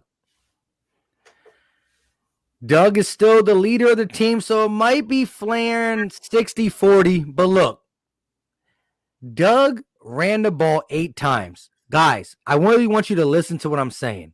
He ran the ball 8 times in the first drive and then ran the ball 13 times in the next 40 minutes. You're not helping your quarterback out. He doesn't roll him out. That's not helping your quarterback out. What I'm saying is Carson Wentz is failing, but Doug Pederson is looking at him failing and saying, okay, I'm still going to be the same. So that's what I'm saying. Can I ask you a question, though, Mike? What did Carson Wentz do wrong in this game? And that's for everybody in the chat. I want to know what Carson. Now, I understand the 2 picks. Now, the last one, I will give you that because once again, I do not know what happened. But I'm blaming Carson Wentz for that one. But there was the end of the game, and he was trying to make a play. A lot of quarterbacks do that. But I want to know, other than that, what did he do wrong that you've given him 40%? Right. Oh, God, TV, though. Can I push back? Because, it feels like you got an ulterior motive here. I'm just going to be real. I don't feel like you're being honest. This is why I want people to come up and speak their piece. But go ahead. Yeah. None of us here said that Carson has played well this season. We're saying that Doug is compounding the problem by what he's doing. Carson has not been coached right by the quarterback coach. Perfect example. It's not good. Real quick. Perfect example. Baker Mayfield is booty juice. All right. Let me take a Philly notion word, booty juice. All right. Baker Mayfield is bad, but the reason he looks presentable, where I think he had 12 or 14 touchdowns to 7 interceptions prior to this game, because he got 0 in this game. The reason he looks good because the coach managed him. And here's what I'm saying. You're like, well, a lot of people are going to say if Carson Wentz got to be managed, that he's not the guy. He might not be the highest paid quarterback guy, but right now I'm not asking for him to be that. I'm asking for the 2019 Carson Wentz, because let's go back to 2019. He had 27 touchdowns and 7 interceptions. Guys, 27-7. Right now, he's 14-14. You know what I mean? So, what is the reason why? That's what I'm trying to say. Look. Decisions are going to be made, and not Philly Mike, not Philly Fresh, not Gate City Sports. We're not making these decisions. You guys ain't making the decisions. These are going to be beyond us. So if Carson gets shipped out, well, that's on the organization. If Doug gets booted, that's on the organization. You know what us three on the panel are still going to do? Support the Philadelphia Eagles. Simple and plain. But if it comes out to be that a guy leaves us and balls out, well, then we're all going to say, remember? And if it's not, I'm going to allow you guys to look at me and say, it is what it is. Ben Simmons don't shoot, but I'm not trading him yet. I want to see somebody bring it out of him. You're like, he's a grown man. Why he don't shoot? Look, I'm not trying to get into basketball now, but what I'm saying is this. Coaching in the NFL is more important than baseball and basketball because it's a team sport. You got to have everybody on the same page. And I'm not saying Doug as a leader is bad. What I'm saying is this. Here's what I'm going to lie all my eggs on. If the Philadelphia Eagles don't run the ball, we're not going to be successful. Whether Nick Foles was here or Carson Wentz, or give me a good quarterback. You can bring Aaron Rodgers here. You could hold on. OG God, let me say this though. Last year, Russell Wilson was one of the best quarterbacks in the league still last year, right? He was a top 5 quarterback last year, right? OGTV. Russell Wilson was the top 5 quarterback, right? Guess who led the league in rush attempts last year? Take a guess. The Seattle Seahawks. So why? Hold up. OG, why does one of the top 5 quarterbacks in the NFL coach call more runs than passes? Well, not more runs, but he ran the ball dang near almost 49-50% of the time. Pete Carroll, a Super Bowl winning coach, Super Bowl winning quarterback, says give the ball to Chris Carson and pound the rock. He started cooking this year, and it was all glorious until this 3-game stretch where he had 10 turnovers. Dun, dun, dun. So look, again, on this panel, I will say out of my mouth, Carson Wentz this year in a whole, if you want me to talk about a game or series, in a whole, I got to say, kind of stinks. I know Fresh might debate me on that, but I've been saying it. As a whole, Carson Wentz kind of stinks. But there is circumstances that say why he stinks, as there are circumstances that say why he was good. It is what it is. Look, there's something else someone said earlier I wanted to address real quick. And they were talking about like a $128 million quarterback. You guys want him to run the ball 60 times. There's a $200 million quarterback named Patrick Mahomes who's thrown the ball less than 35 times, 4 times this season. Say it again. Just saying. There's a $200 million quarterback named Patrick Mahomes who has thrown the ball less than 35 times this season, 4 separate occasions. How many times has the Eagles did it? Twice. So we are, again, coaching staff is treating Carson Wentz like he's Pat Mahomes. He's not. I know Fresh is going to say he could be if he was in the circumstances. And that's not. It's only one Patrick Mahomes, but I didn't understand what was the point of saying that. He's not saying that. He's not Patrick Mahomes, but they're not treating him like Patrick Mahomes, obviously, because Patrick Mahomes' team is running the football. So, like, go ahead, Gates. Go ahead. So, all right, Oh God TV. There are times where Carson Wentz's mechanics are off. His footwork gets off. I've done videos breaking it down. I broke it down last season in the Seattle game. I made a freaking infamous video to where I pointed out that something is wrong with Press Taylor. Carson's mechanics shouldn't be this far off. That's a function of coaching. Like, when you can't get your feet situated right, that's coaching, man. Yes, you can say the player burdens responsibility on that, and I agree. But you can't just let the coach slip either on that. And that's a function of coaching because Press Taylor's got too much going on, and I don't think he's a good quarterback coach to begin with. I'm just going to be real. Like, yes, and you keep saying overthrow. I didn't see overthrows. I saw one really underthrow. Hey, OG God. Like, he really underthrew a pass to where Greg Ward, I don't know if he expected Greg Ward to turn it back in, and he went out. I don't know what happened. But that wasn't an overthrow. That was an underthrow. That was a horrible underthrow, yeah. Like, yeah, I didn't see the same thing you're seeing here, man. But to be fair, I'm not going to sit here and make like definitive statements without seeing the all 22 on this game because I got to look back. You say someone's overthrowing. Why are they overthrowing? Is there pressure in the face? What does his feet look like? Where is his weight at when he releases the ball? Is it on the front foot? Is it on the back foot? Like, is he bouncing in the pocket? Where is that ball carriage at? There's a lot to go through on this stuff. Like, at the end of the day, we know that Carson is not a great product right now on the football field this season. Facts. But we're pressing the opinion here that this is a function of coaching that's causing this crap. This is having your quarterback coach be the passing game coordinator and a dude that shouldn't be a quarterback coach to begin with. He didn't have the requisite experience to have that title. Hold up. Okay? Hey, OG God, what is your excuse for Russell Wilson's team last year? OG, what is your excuse for Russell Wilson's team last year to be the number one rush attempts? Now, Seattle Seahawks weren't the number one rushing team in the NFL, but they ran the ball the most times.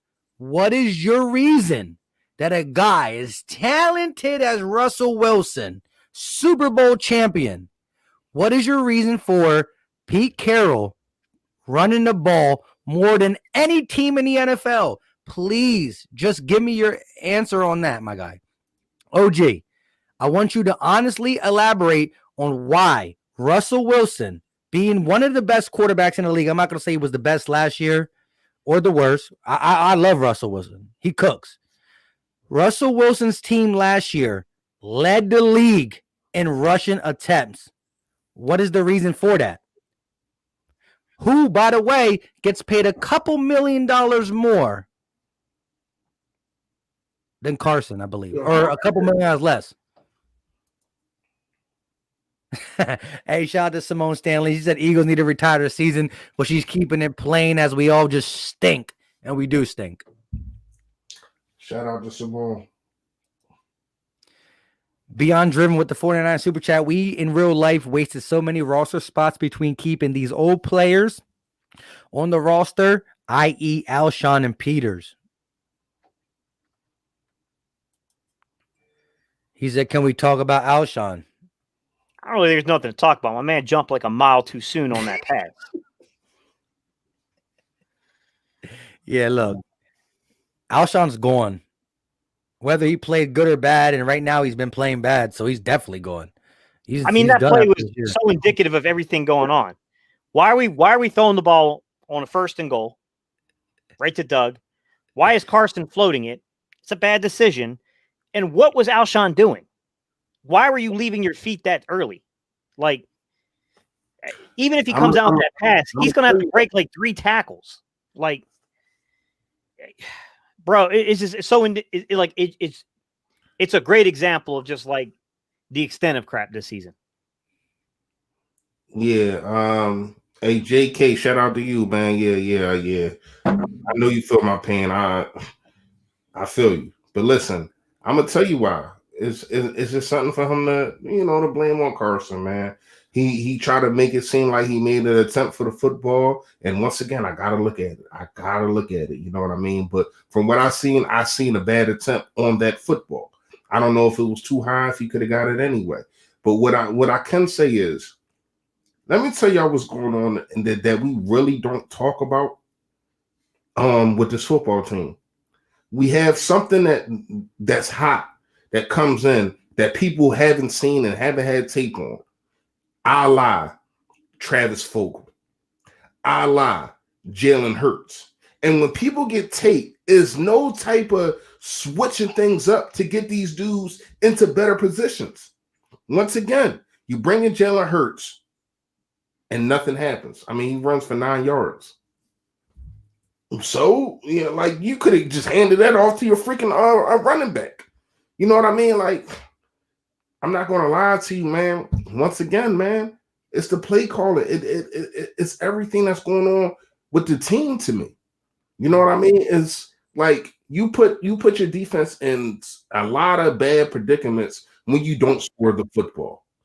Like this defense. Let's talk about this defense. Let's talk about how this defense is made. Let's talk about 2017.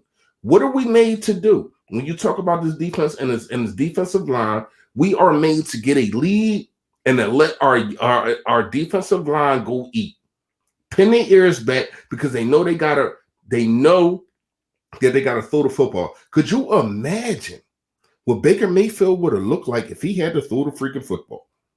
He was horrible in the first quarter throwing the football. The first drive, he was horrible. Could you imagine in the fourth quarter or even in the third quarter if we up by 10? If we're up by 10 and Baker Mayfield got to bring them dudes back, that ain't happening. Them dudes is going to eat. And shout out to them. They got a Baker Mayfield, you know what I mean? But when you look at it, what happened? They was able to keep running the football. They was able to keep running the football, and they stuck with it. Something that we did not do. Now, I said this.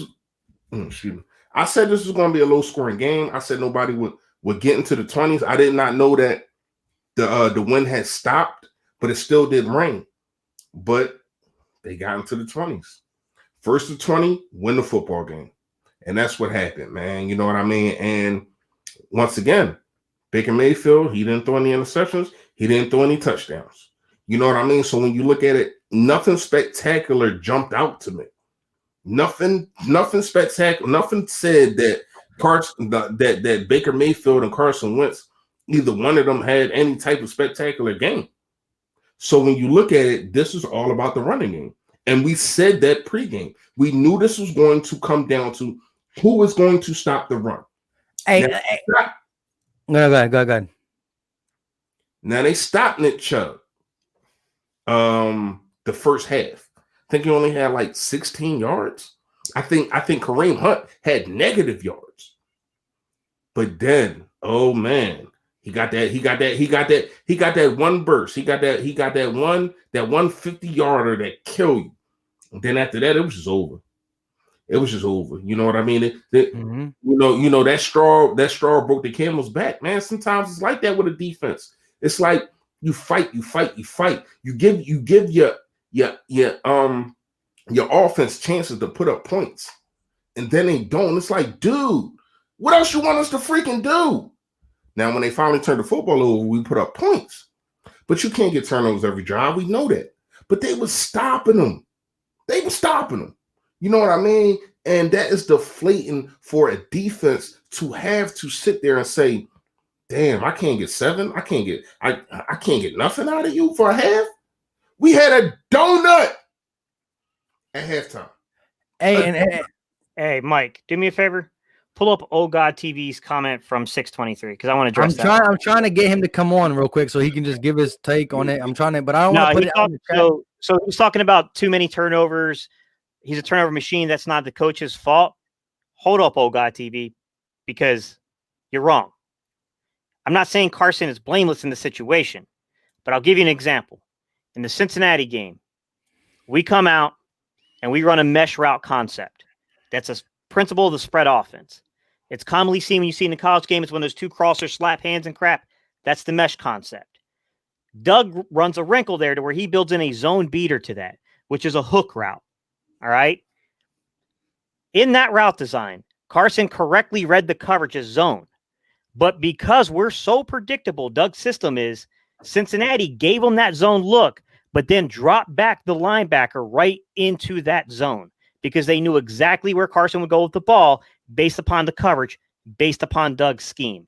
That is coaching. Yeah. Look, we about to get out of here soon. If this guy hits me up on Twitter, we'll let him come say his piece. I'm going to let him know that, hey, yo, look, we can't. It's just all about talking. I just want to hear what he says, and I guess that's it, man. At the end of the day, I've been shot out. I shout out to my wife being a trooper. She got the kids downstairs, man. I've been upstairs since 11:30, bro. So because he talks a whole bunch of crap and don't know what the hell he's talking about, like he's the guy to get to come on here. Like, man, listen, man, I dude don't even know what the hell he's talking about. You know what I mean? Like when you look at it, he just scream and not screaming, but he just texting a whole bunch of bull crap. Dude don't know what he's saying, Mike. He don't know. He don't know. I don't even think he believes the things that he's saying. He's just saying them because people are giving him freaking attention. Correct. Well, I'm gonna say this though. Here's the thing. Regardless of what we say, and we still got 227 in the chat, and I would say at least 40 of these people in the chat 100%. I'm a cooking. Don't worry about it. If you come up here, I'm a cooking. Go ahead. Yeah, but here's what I'm saying though. 40% in the chat agree with him, and that's why you said, Mike, why would you ask that question? Because the chat was so negative. I wanted to ask it to see if people is. I seen two people say keep Hurts. I seen two people say put in Hurts. Should I say? It? Yeah, that's a lot more than. First of all, the problem with that question, they say put in Hurts, right? And I don't dislike Jalen Hurts, but you're setting this kid up for failure with this line, with this vanilla play calling. You're gonna get this kid killed. Like, it's not the right time for that, man. Like, Jalen Hurts might get his day, but you can't, like, you don't want to sit here and make the same mistakes. Like, you're not going to do him any favors right now. Simone, you wasn't. Hold on, real fast. Simone, you wasn't in. I don't think you was in. But Mike asked, "Do you want to continue with Carson Wentz or Jalen Hurts?" And I know you're a Jalen Hurts girl. So go ahead. Listen. Yo, you didn't see it? I should have put them all up on the screen. There was a lot more Hurts than I thought, and that's where the chat is going. And I see a lot of people coming on here like, "Oh, gee, I agree." Listen, if you're going to ask me, has Carson Wentz played good? My answer is no. If you're going to ask me, do I want to see a different quarterback? My answer is also no. We're factoring a lot of things. We're factoring the fact that I also blame Doug. We're factoring the fact that our offensive line gave up more sacks in 11 games than we did last year in 16. Quote, 37 sacks gave up in 2019. 40 sacks gave up since tonight. Carson got hit more in 11 games than he got hit in 16. Is that an excuse? Maybe. It's actually not an excuse. It's a reason why he's beat up. Yeah. Anyways, the matter of the fact is this. A team that allowed 40 sacks in 11 games, which, by the way, leads the league by a margin. Do you think a rookie quarterback, he's more mobile, but you want to break him into the NFL like that? Come on now. You want him to get beat up like that? All I'm saying is this. The Eagles stink, but I'm going down with Carson because Jeff Lurie has to make executive decisions on everybody on this team.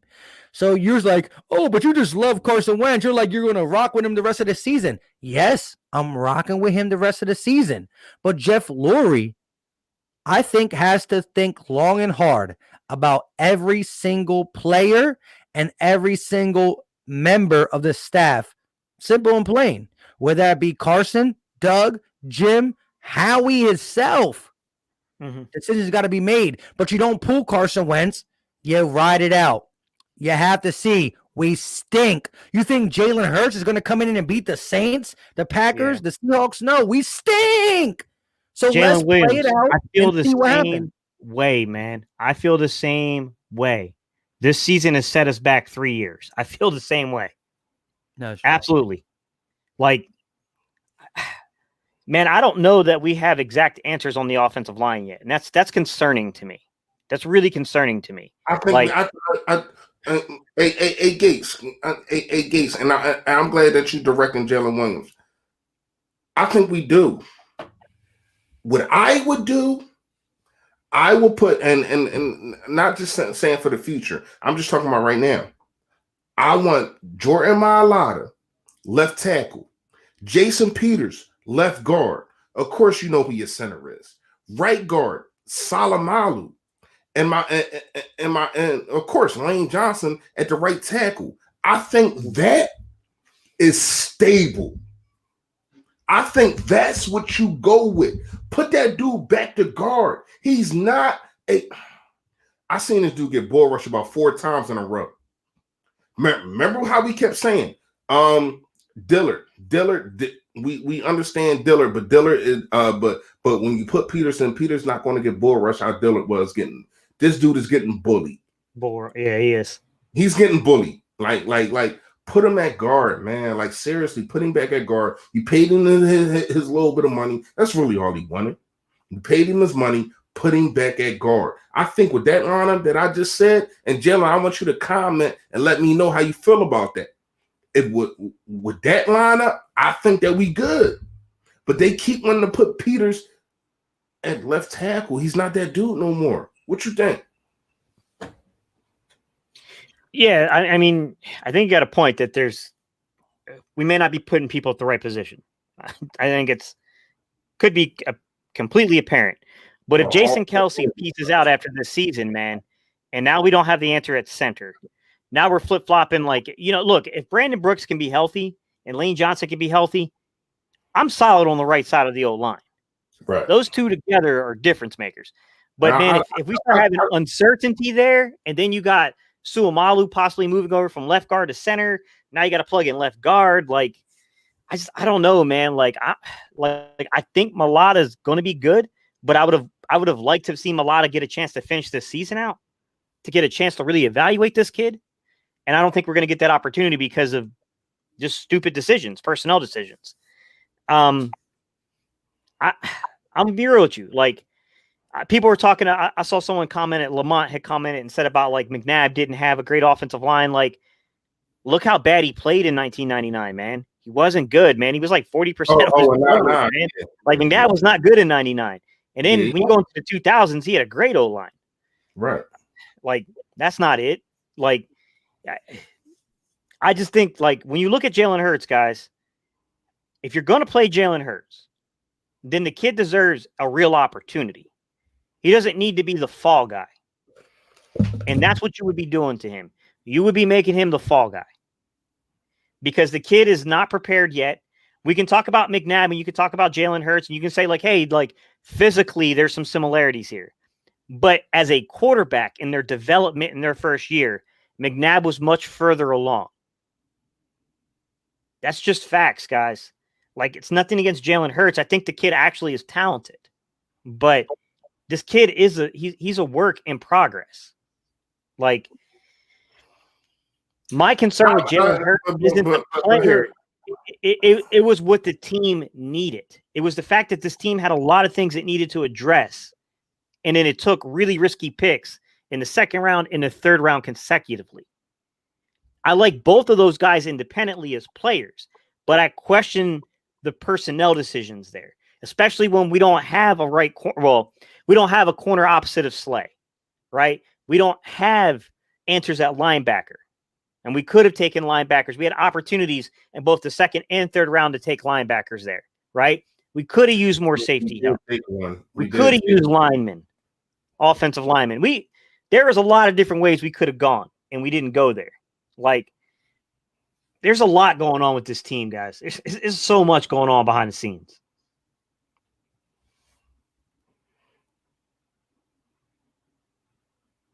You muted, Mike. You muted.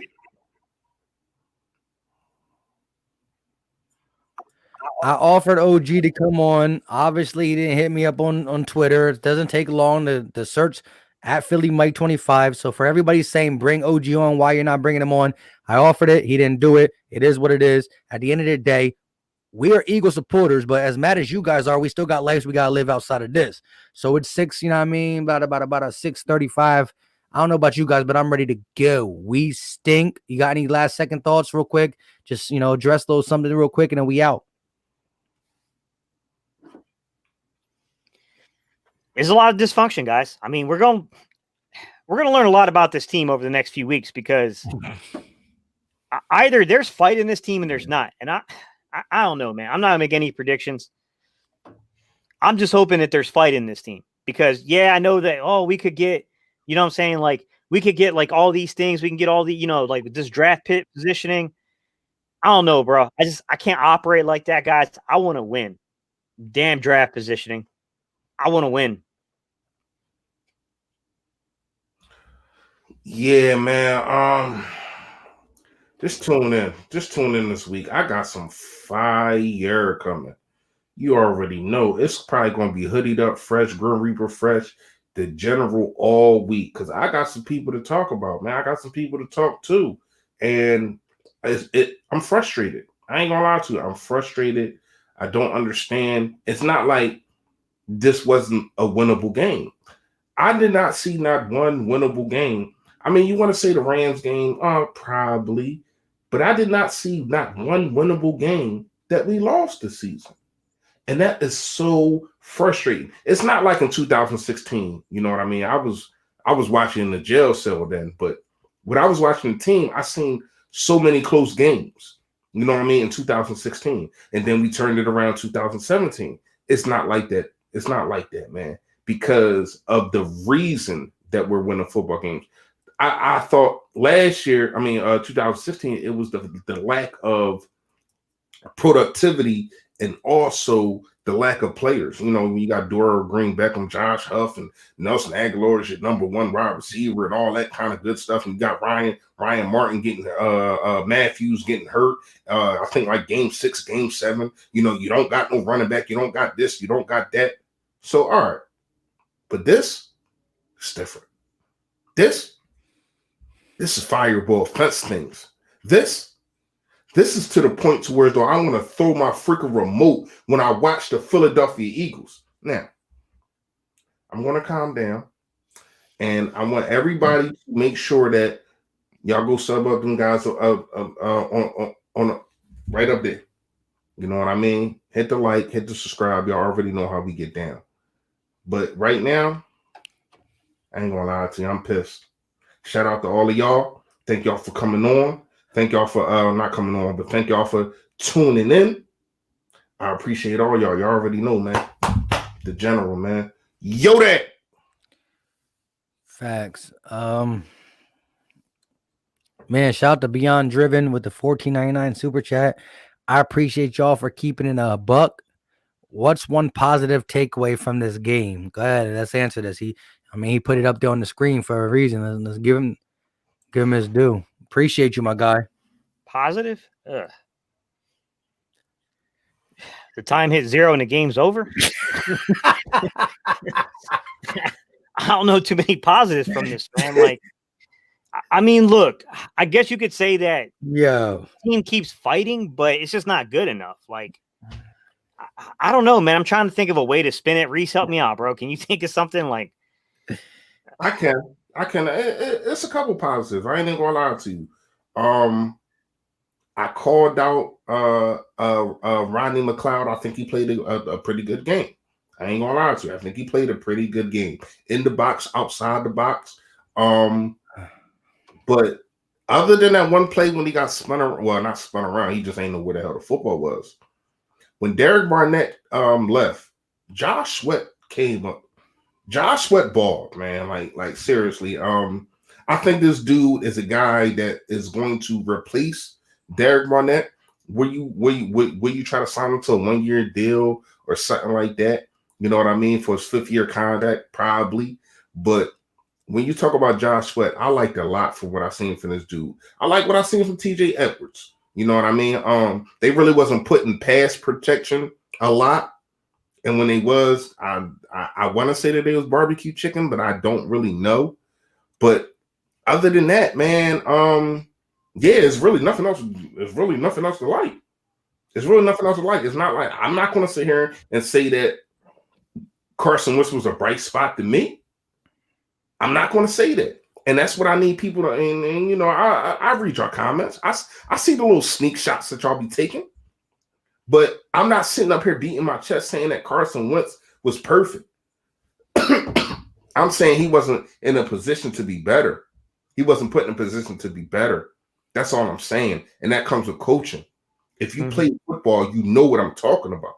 If you don't, then you just listen to these commentators tell you that he overthrew a guy when he's getting hit in the back. Like, Mark had me so freaking mad listening to him. Like, I was so pissed off at Mark. You played the game, dude. You know what it's like. You don't know what it's like to throw the football, but you know what it's like to hit a guy. And you know what it's like when you hit the guy, how that just messes up your throw. He did not overthrow that. Like, Mark had me pissed, man. If y'all know what I'm talking about the commentator of Fox. You know what I mean? He had me pissed. But yeah, that's really the only things that I've seen that I like. Go ahead, y'all. Who they have in there? Schlereth? Yeah. Hey, the only positive I can get out of this is that the defense was in bad situations time and time again. They allowed some big ones. I told you guys our secondary is not as good as we thought. But we realized this D-line can legitly shut down running backs. We might not be able to stop the quarterback runs, the wide receiver runs, but we can stop running backs. Simple and plain. At the end of the day, the secondary is type suspect and everything on the offense is suspect. So the one positive I got is the defensive line, which is always a positive.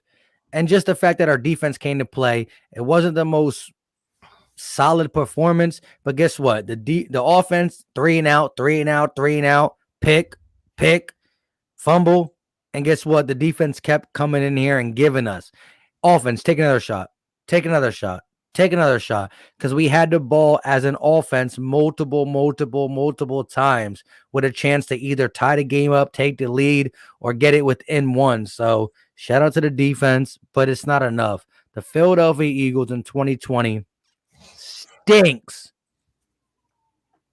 Hey, Marcus Messiah, man, we've definitely talked back and forth a little bit. I don't agree with that, man. You're saying that Doug figured out that Carson stinks and he's calling more running plays. Well, if that was the case, where were the running plays following the first drive? Like, I definitely think that we should be devolving some of this out of Carson's hands and giving him more of a running game, making things work like play action. Because let's be real, when Eagles go to play action, I mean, it's kind of a joke. Like, I don't think anyone's biting on play action with the Eagles, man. Like, it's just not going to do that. Like, that's why the RPO stuff really isn't working so much. It's not really RPO. It's just PO. Like, hey, real fast, before we get out of here, Gates, I wanted to ask you this question. Speaking of RPO, what did you think about that RPO on third down, the third to last drive? Like, and then Carson Wentz got set. I'm like, dude, like, you first of all, this is why I'm so pissed with Doug. All right, real quick. We do got OG in the background. He did come in, so I don't want it to be long. And OG, I know you can hear us. We waited for him. He can wait. Let me finish saying what I'm saying. Go. You like real fast, Gates. Like, I think like you know that they're coming on third down. Why would you set up an RPO? Like, to me, situational football is what boggles my mind with this dude.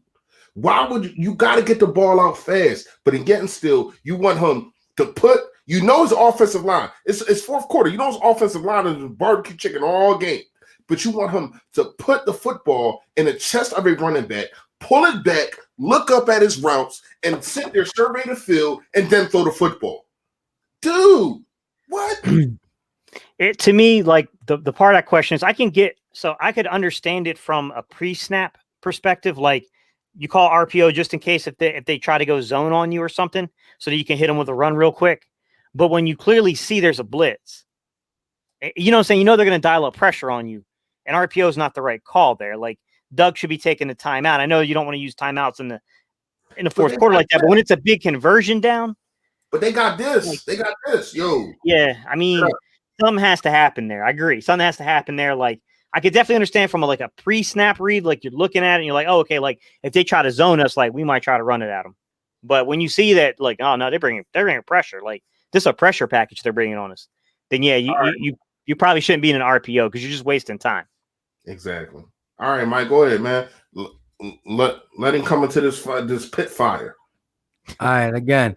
Hey, real quick, OG, unmute your mic, my guy. But listen, look, at the end of the day, look, I just want to say some things real quick first. Look, you got people who don't like Carson. You got people who like Carson. You got people who think differently. But at the end of the day, remember, you're not talking to Cowboys, Washington, or Giants. We all still Eagle fans.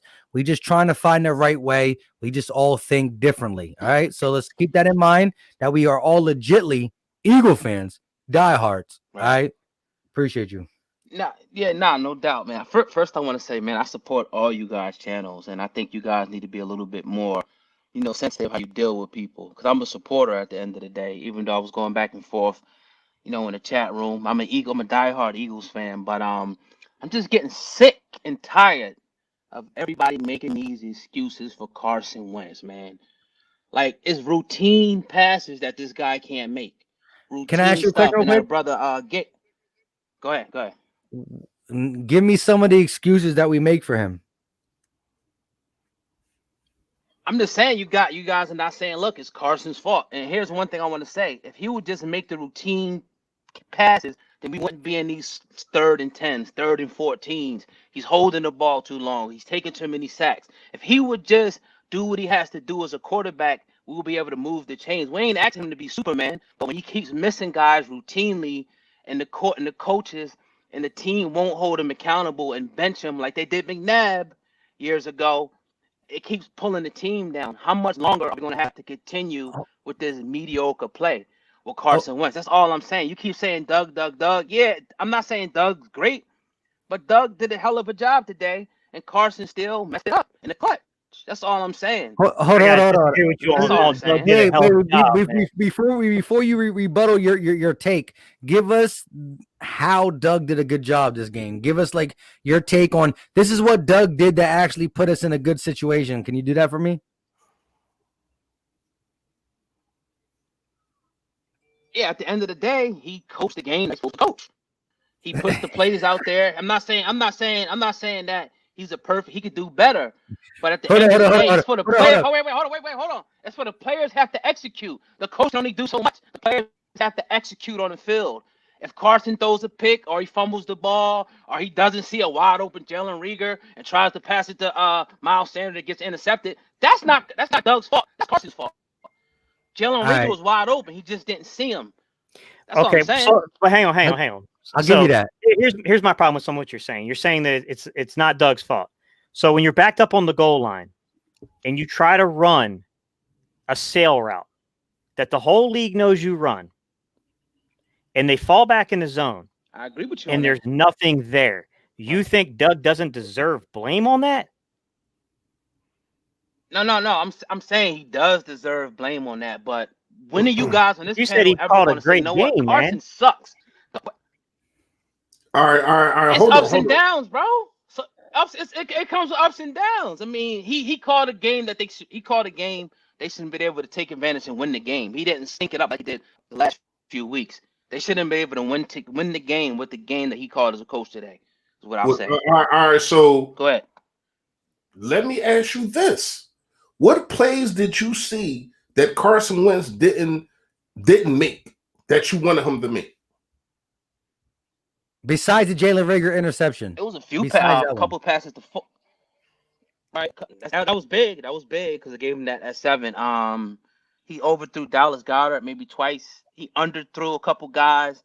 He didn't put the ball on Fulgham a couple times when he was open. He had the quarterback on his back, but if he would have put the ball in a better location, he would have had it. Hey, can I ask you guys can't? Hold wait, let me say this real quick. Hold on. What you guys can't dispute? Hold on. What you guys can't dispute?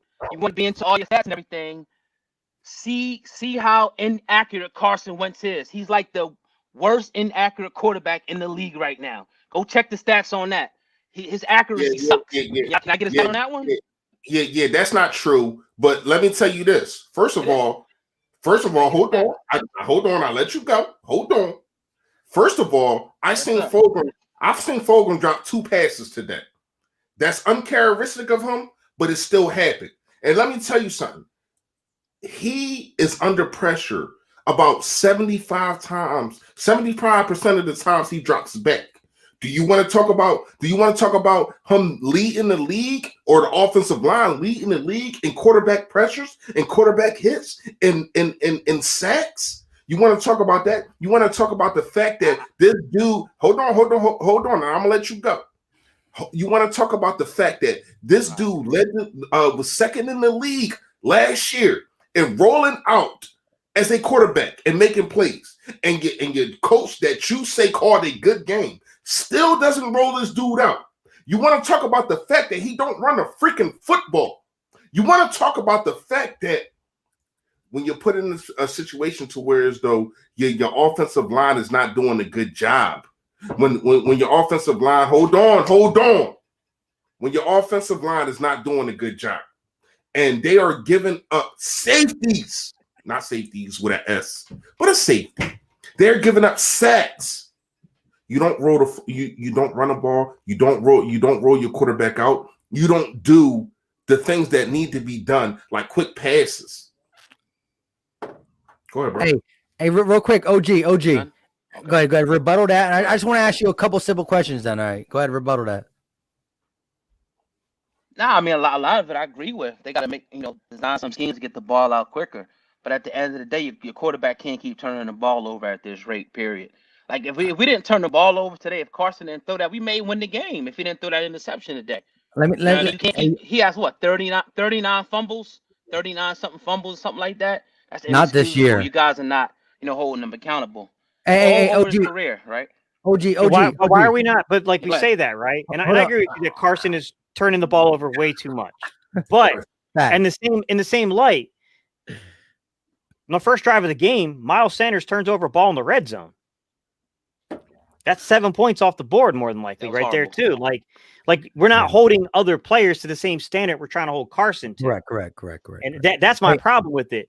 Is that that's not true. That's not true. OG. Let me ask you this though. Look, I don't know how much you watch my actual videos. I don't know how much, but look, I've been very critical of Wentz in the sense that Philly Fresh called me out in the pregame. I know you weren't there, but Philly Fresh called me out in the pregame because I said that Baker has had a better year than Carson, even though I would take Carson over Baker because I know the talent's there. Here's my thing. Look, I don't know if you're a Sixers fan. I don't know if you're just Eagles or you're just Eagles, Sixers, Phillies, Flyers. I don't know, but I do know this. I love them all, man. I love them all. I love all the. So are you trading Ben Simmons because he can't shoot? I'll be up for it. Somebody better, definitely. All right. So, all right. Let me give it to you this way, then. Look. Let me give it to you this way. Look, OG. What? Carson Wentz hasn't been good, but how can you explain this? That the same offensive line that he had last year, minus injuries, because injuries happened this year, he was sacked 37 times in 2019. That's a lot. He's been sacked 40 times in 11 games. So listen, 2019, 16 games, bro. He got sacked 3 more times in 11 games than 16. And so that is going to speed up your. But here's the thing, though. Hold on. Let me just finish this. Some of those sacks are always not. Some of those sacks are. All right, go ahead. Sorry. Yeah, hold on. Some of the same sacks last year was Carson Wentz's fault. So it was Carson Wentz's fault last year, and some of them for this year. But there's no reason that it should be this big of a dramatic effect difference. The fact of the matter is, we're on pace to have a 50+ sack season, and that's bad. And here's the thing. Any quarterback in the game under this pressure is going to change their mechanics, change their body language, throw high, throw low. Guess what? In 2017, when we all praised him, he threw high and low. Go back and check it. Boy missed some passes, but hold on.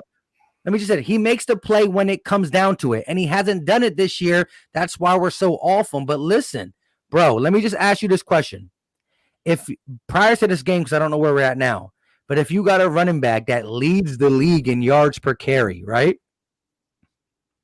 Now I'm going to say, why do we have to run the ball?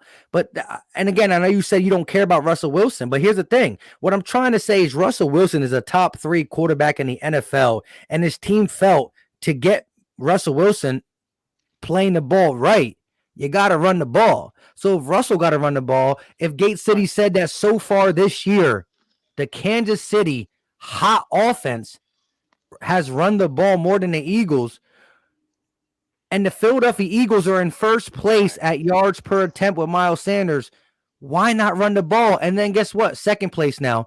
And then you see 8 run attempts. And then for the rest of the game, 13. So we run 8 run attempts in 5 minutes and 13 in 40 minutes. So what I'm saying is this. Carson Wentz didn't play a good game. OG, you got that out of my mouth. But I'm also saying his game could have been better if you just ran. Why? Why did you stop? You understand what I'm saying? Well, here's the thing. Let me address it. Can I address your point? Let me address the sack thing first. When you talk about the sacks are not always on the offensive line. The offensive line, they got a certain amount of time to block, and that's it. You got to get the ball out. The quarterback's holding the ball too long, like Carson Wentz does. Some of those sacks are on him, not all of them. Some of them are long developing plays too. Just okay, I'm sorry, but the play calling is long developing. Finish, bro. I'll let you finish. Please let me finish. You're gonna let me lose my train of thought. If a quarterback's holding the ball long like Carson does, sometimes the sacks are on him. When you talk about running the ball, I think why the Eagles get away from it is because they're always playing from behind. One possession game starts playing from behind, they pass. But they're behind still. But there's one possession too, and you got to make something happen in the air. We're talking about Doug Pederson. He's a pass-happy guy. That's what he's going to do. I'm not saying that I agree. I'm not saying that I agree with them doing that. But when you're playing from behind, teams tend to pass the ball in the NFL. It's more of a passing league, right? Right or wrong? That's all I'm saying. So I just wanted to answer both of your points right there. But go ahead, somebody else go. Hold on. Let me just do this. OG. Why did Gate City just bring up stats? And I can't remember them exactly, but so far, Patty Mahomes and his offense ran the ball more than. What I'm trying to say is this. Freddie Fresh got mad because I didn't let him go. OG. It's a passing league. I agree. But if you are the coach, which he sees what I see, what you see. If you see your quarterback struggling, why wouldn't you go more run heavy? Which I'm not saying. You're saying, well, you saying that is saying Carson Wentz is struggling. Bro, I said Carson Wentz is struggling, but I also think the play calling has been basuda. It's been bad. We are 29. Fellas. It's time to bench him. I don't know if you guys watched the Eagles post game. I forget what my man's name is from the Eagles, the old linebacker. Slipping my name right now. He said it's time. Seth Joyner. He said it's time now to bench Carson Wentz. I couldn't agree more. I think it's time to sit him down and let's see what the young guy Jalen has, man. At this point, he can't do no worse. At this point. Yes, he can. That's all I'm saying. He has to be held accountable. No, he has to be held accountable. I doubt it. I doubt it. Hold on. With all due respect, man, I've coached this position. I don't dislike Jalen Hurts, but you think Carson's footwork is bad? This kid's footwork is a disaster. Like, this kid is not ready for the spotlight yet. He might have an opportunity, but if you put this kid out there with this offensive line, with this horrible play calling and design coming from Doug, you're going to get this kid killed. He's not ready for that. They're going to run some RPO stuff with him. They'll do some read option, but then teams are going to come up and they're going to shut that stuff down and they're going to force you to throw. And that's where this kid's going to get in trouble. He's not ready for that yet. You don't think he can throw the ball? How do we know, man? His mechanics are highly flawed at this point, man. He has a really elongated delivery of the football. His footwork is really bad. It's gotten better since he took some snaps in camp that I can see a little bit in game film, but he's not an NFL quarterback yet. This kid still has a ways to go. Am I saying that they shouldn't at least send a message to Wentz? Yes. But Wentz has got to be your guy. He's got to be the guy that you have to let play the season out because you're talking about long-term financial consequences on this roster. Exactly. Hey, OG, and it comes down to this, though. When the play's not right for the coach, for the quarterback, for every single player on this offense, the O-line don't get to not have blame. Doug Pederson don't get to not have blame. Carson Wentz clearly gets blame. That's what I'm trying to say to you. I blame him. I blame everybody on the offense. But what I'm trying to say to you is this. This guy can't feasibly be cut into 2022 with us coming out of our heads above water. So what I'm saying is you're asking for something. If we bench him, right? You're putting a lot of money on the bench. Yes, it's holding them accountable. I'm not bad for like a sit and a half. If the dude is struggling, sit them a half, sit them a game. The season's over, but at the end of the day, you have to figure out how to go with Carson Wentz to at least 2022. And so here's my thing though, and I'm gonna draw back to this. Carson Wentz has always missed high and low, but he showed talent. And I think under different circumstances, he can bring the talent back out. Maybe I'm wrong. Maybe you're right. Maybe you're wrong. Maybe I'm right. We're not going to know. But $100 million says, hold up. What $100 million says is we got to find out, or us as an organization is going to be in trouble. We're going to put Jalen Hurts in an offense where guess what next year? We might lose Zach Ertz. We might lose an offensive line piece. We might lose Brandon Graham. We might lose pieces because we're in a hole. So good, bad, ugly, sad. This team bought in for the Super Bowl run, and we haven't been on one.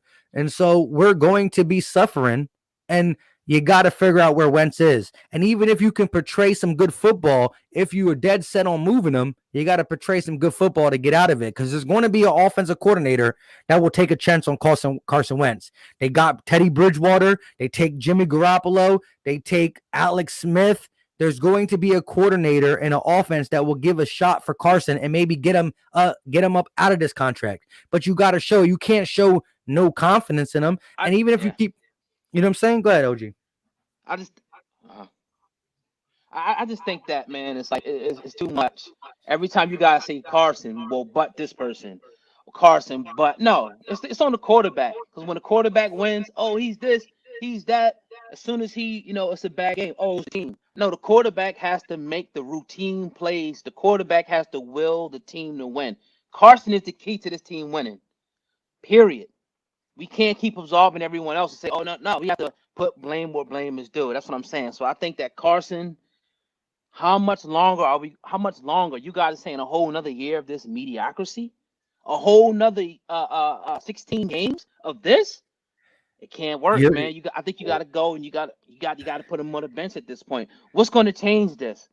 In your opinion, what's going to change this? Different play calling, a new coach? I don't know, man. I think this is in Carson's head right now. I think all of this is completely on him, and it's up to him to turn this thing around. Period. That's just the way I feel, man. But go ahead. I can go ahead, man. I appreciate it. Go ahead, Gabe, if you got something. What can change it? Simply put, simple fix would be devoting yourself a little more to the running game. I'm not asking for a 50-50 mix. I'm asking to be more honest and more open with when you run the ball, because you keep trying to run an RPO throwback. That's not working, man. We're not running 51 to 49%, which is why the RPO was so effective.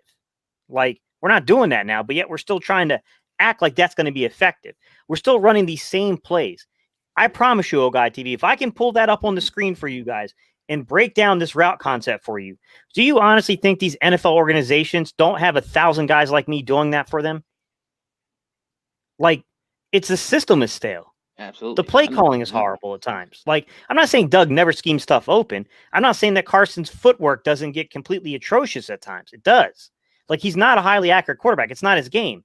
Neither was McNabb, but McNabb proved you could win with him. Like, that's not Carson's game. It's not who he's going to be. My problem is that Doug has not adapted to Carson. And it's not fair to keep throwing this on him like this. Like, you're not moving the pocket with this guy. You're just simply not getting plays open for him. You're not designing receivers open enough. You're doing really basic rub routes that every team sees coming. Like, we're just not doing enough for him to judge and qualify yet. I understand that the offensive line stuff is not necessarily on Doug. We suffered a tremendous amount of injuries. This is a really tough season for O-line play. I get that. But he's not making any adjustments either. And he's the head coach. Yeah. And real quick, OG, look. You got both me and Gate on here, and I'm going to say, I mean, again, I don't know how many videos you watched of mine. Ask 2020 Vision just said, OG God TV, hands up to you. But he also said the same thing to me when I was saying Carson Wentz in 2020 has not been good. OG, bro, I said it. But here's the thing. This team is not a quarterback away from winning. The O-line is trash. Play calling is trash. The team is not good. So what I'm saying is, if you put Jalen Hurts in, we're going to lose. Maybe a different way, but we're going to lose. We're going to lose under Carson. We're going to lose under Jalen Hurts. The fact of the matter being is we're tied to Carson for another couple long years with some big money on it. So we have to exhaust options. You know, you listen, if you put your life savings into a car, you know the car's trash, you're still going to try to salvage it before you get rid of it. Am I right or wrong, my guy? I agree, man, but he got to come out of this thing, man. Like, it's too much at this point. I'm waiting every week. I'm just waiting. I'm waiting. Like, come on, Carson. And he's just, I don't know, man. Oh God, I don't know. Like, but the thing is, oh God, is like back this. then. I actually thought back then that the. Go ahead. Sorry. No, go ahead. Oh God, I'm sorry, man. I thought you had stopped. Brother.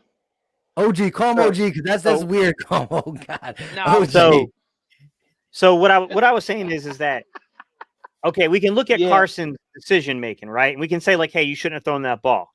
And there are times I agree with what you're saying clearly, but at the same time, it's like when the picks are happening, some of this stuff's on the receivers too, man. Like I pointed out the first Washington game, that Hightower pick. Look, you look at that, you break it down. Carson saw ghost in that one. Washington feinted pressure. They made it look like they were going to be in pressure, and they backed off of it. Carson read the pressure. He went right into a hot read, which was that route, okay? They were playing cover 3 off. They were in the perfect position to get that ball if your receiver makes a mistake. Hightower's not a veteran guy. He's still learning. Like, he's a good route runner, but he's still learning nuances. He didn't sell the route very well. He didn't sink his hips to get back to the ball well, and the corner beat him. I'm not saying you absolve Carson of the blame there.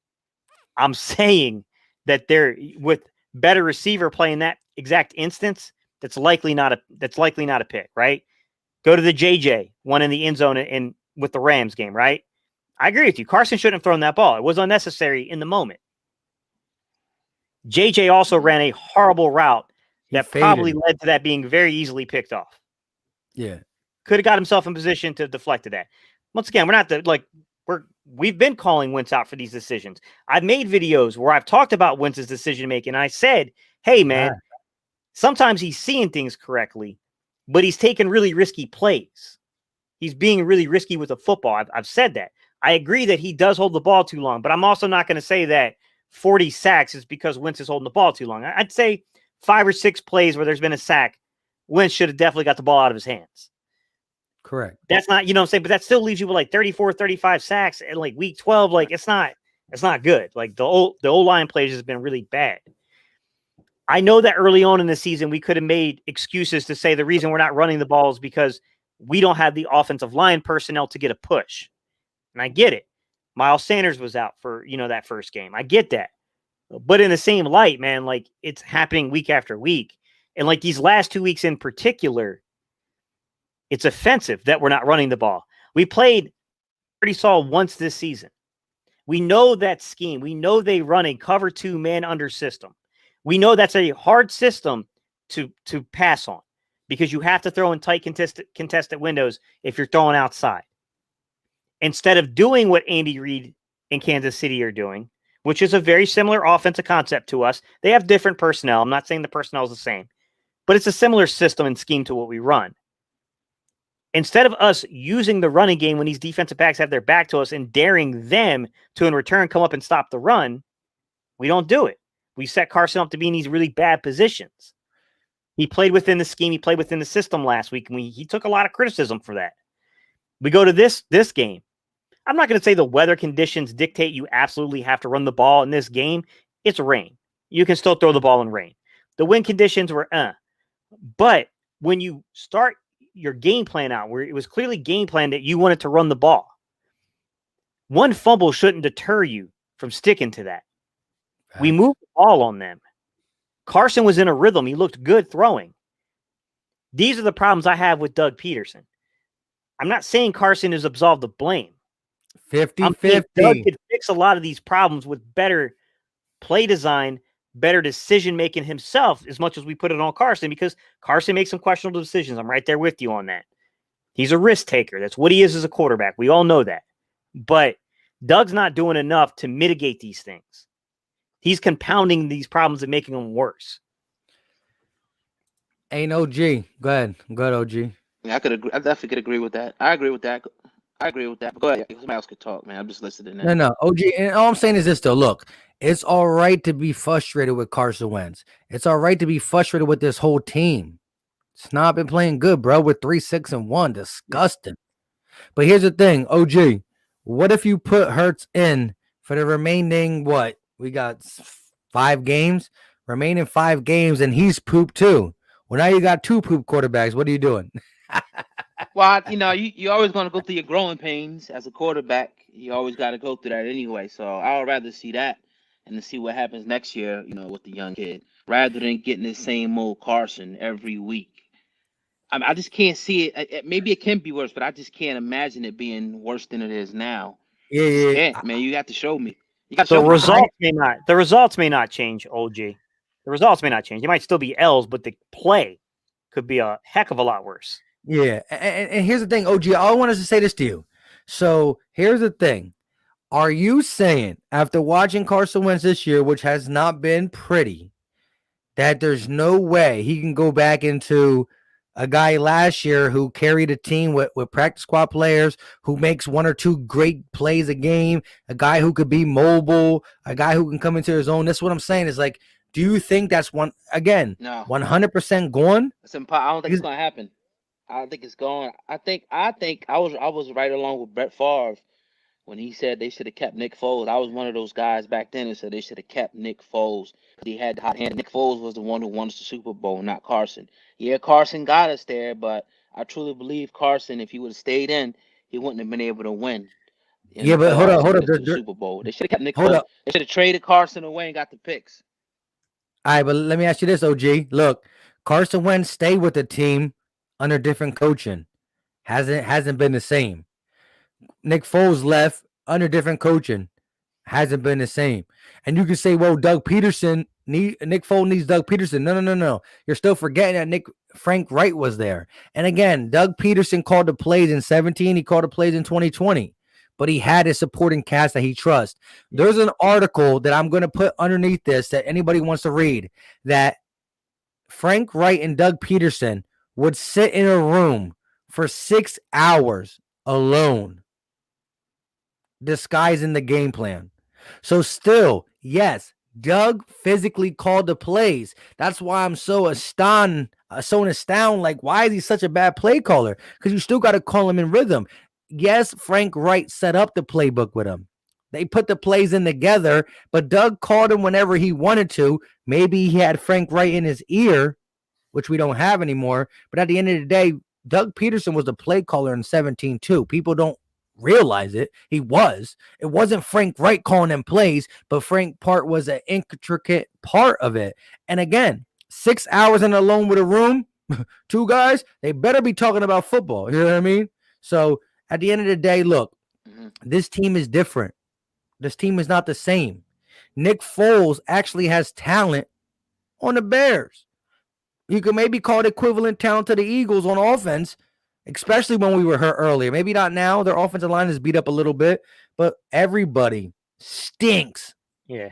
At $82. That's not true, bro. I'm sorry. First off, you left out Alshon Jeffrey, who was pretty pivotal that year. And then also, Jay Ajayi's knees weren't gone in 2017. That happened in 2018. Facts. Hey, but LeGarrette Blount was here. Like that. I'm sorry, man. Like, it's got to be, like, come on, man. You got to be reasonable. And I want to say this before OG God goes. Nick Foles' Super Bowl ring and Carson Wentz whole season was with the 3rd overall rushing team. So OG, Nick Foles had the 3rd best rushing team. Carson Wentz had the 3rd best rushing team.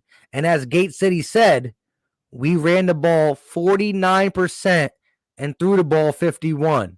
So there was a 2% difference. Now we got a 19% difference. It's a different offense, my guy. Go ahead, OG. Well, the thing is, I think the thinking behind that, honestly, with Doug is he knows that he has a more capable and talented quarterback in Wentz as opposed to Foles. Foles had limitations, so I think he's trying to.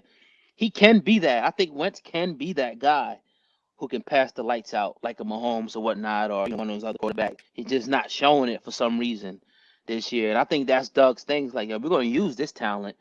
But I do agree they should run the ball more. I'm all about running the ball. The running backs we got, man, like, but Doug's just not going to do that. It was like Andy Reid when he was here.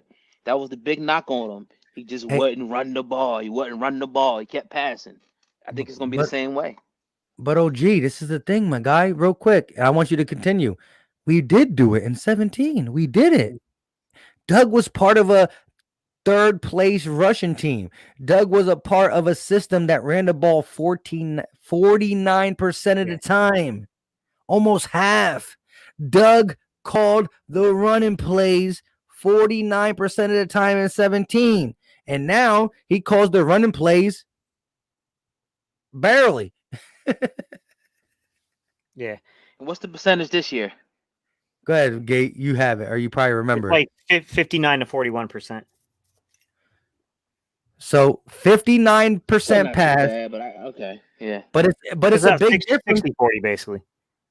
Yeah, it's 60-40 instead of 50-50. You know what I'm saying? And so what I'm saying is the formula for Carson Wentz. Again, OG, you say you shouldn't have to roll your quarterback out every play. I agree.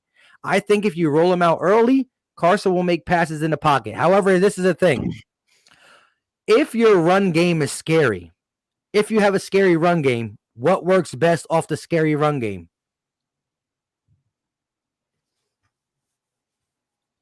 OG. Are you asking me to answer that? Yeah. If you have a scary run game, what works?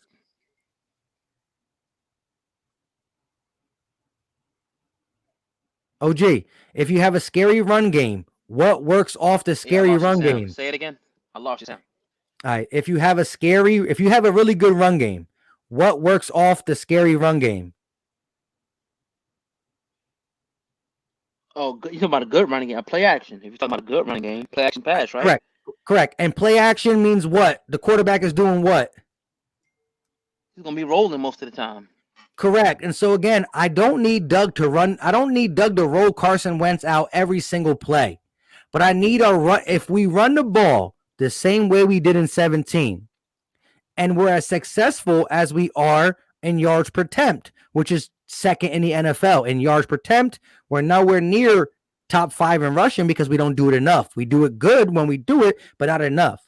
So if you run the ball good and you roll Carson Wentz out on play action, well, you're getting the defense to bite for the good run game. You're getting Carson Wentz on a run where he's good, and you're getting him comfortable in the game that he will deliver late in the game in the pocket. We're just not seeing the complete body of work of Carson Wentz and Doug Pederson on the same page. That is my thing. And so, again, because he costs $100 million, I can't just get rid of him now that our team is set back, as Jalen Williams said, 3 years where we're looking like a bad team for 3 years because we're broke and quarterbackless. And so if Carson Wentz is really not that guy, you're going to hear from me because I support the shield, my guy. You know what I mean? But I just think it's more than just him not being that good. I think that I think they're going to hold on. I think they're going to hold on to Wentz, in my opinion, and get rid of Doug if it keeps going like this by the end of the year. Honestly, I'm not saying get rid of him unless you can, unless the deal was like great. But it's something. A lot of stuff has to change around him, and it may be the coach at this point. But he's got to do better. I think he just has to do better, man. Or it's not going to be good for us. It's frustrating. It's too much talent. Our team is pretty talented, man. It's frustrating, but the team is so talented. It's like, man, what's going on? You know what I mean? So it's just a rough situation. I thought this year would be a Super Bowl year, honestly. And it really could be how weak the NFC is. Yeah, I mean, look, I always think every year is going to be a Super Bowl year, to be honest. But here's my thing, though. We talk about benching him, right? But we talk about benching him to get him under control, right? To get his head cleared. My problem with doing this isn't that discipline shouldn't occur. isn't that Carson shouldn't be checked when he's doing things wrong. Is I don't feel the coach is in the building to coach this kid. I don't think you have a John DeFilippo here to get the best out of Carson. So I don't even know if that's going to matter, man, because I don't personally, I have absolutely zero faith in Press Taylor. I don't think this guy can coach. And I hate to say it because he's an Eagle. I want to support the guy, but like, it just doesn't lie, man. Everyone has regressed under him. Everybody. Yeah. And look, any OG, player, I'm gonna let any you player speak that real you quick. have, any player, look, I'm gonna say one thing real quick. Just real quick, I'll be done, man. Any player on any level, Pee Wee, high school to the NFL, if you're not performing, you get benched. So we can't. It got to be the same thing for Carson. If you keep turning the ball over, like somebody made the analogy of if Slade keeps getting beat every week, or Peters gets beat every play. Eventually, he's going to go on the bench. It should be the same thing for the quarterback. That's all I'm gonna say, man. Y'all got it, man. Appreciate y'all for letting me speak on the show. Hey, no problem. And I agree. Every player needs to be held accountable. But you're also talking about the highest paid left tackle. He's not the highest paid, but if left tackle who's making $6 million a year, and a guy who's making $36 million a year, who's really tampering with your cap. So the team decided to go all in him. And none of the fans were really crying about it back then. Maybe some of us were. I don't know. All I know is this, bro. You know what I mean? You bought a car, you still financially need to pay it. Whether you put the car in the garage and never use it, you can't buy that new car because you're still paying the car you bought that you don't like. So it's like either make the car work or we're all in trouble. It comes down to this. The Philadelphia Eagles have put bad product on the field.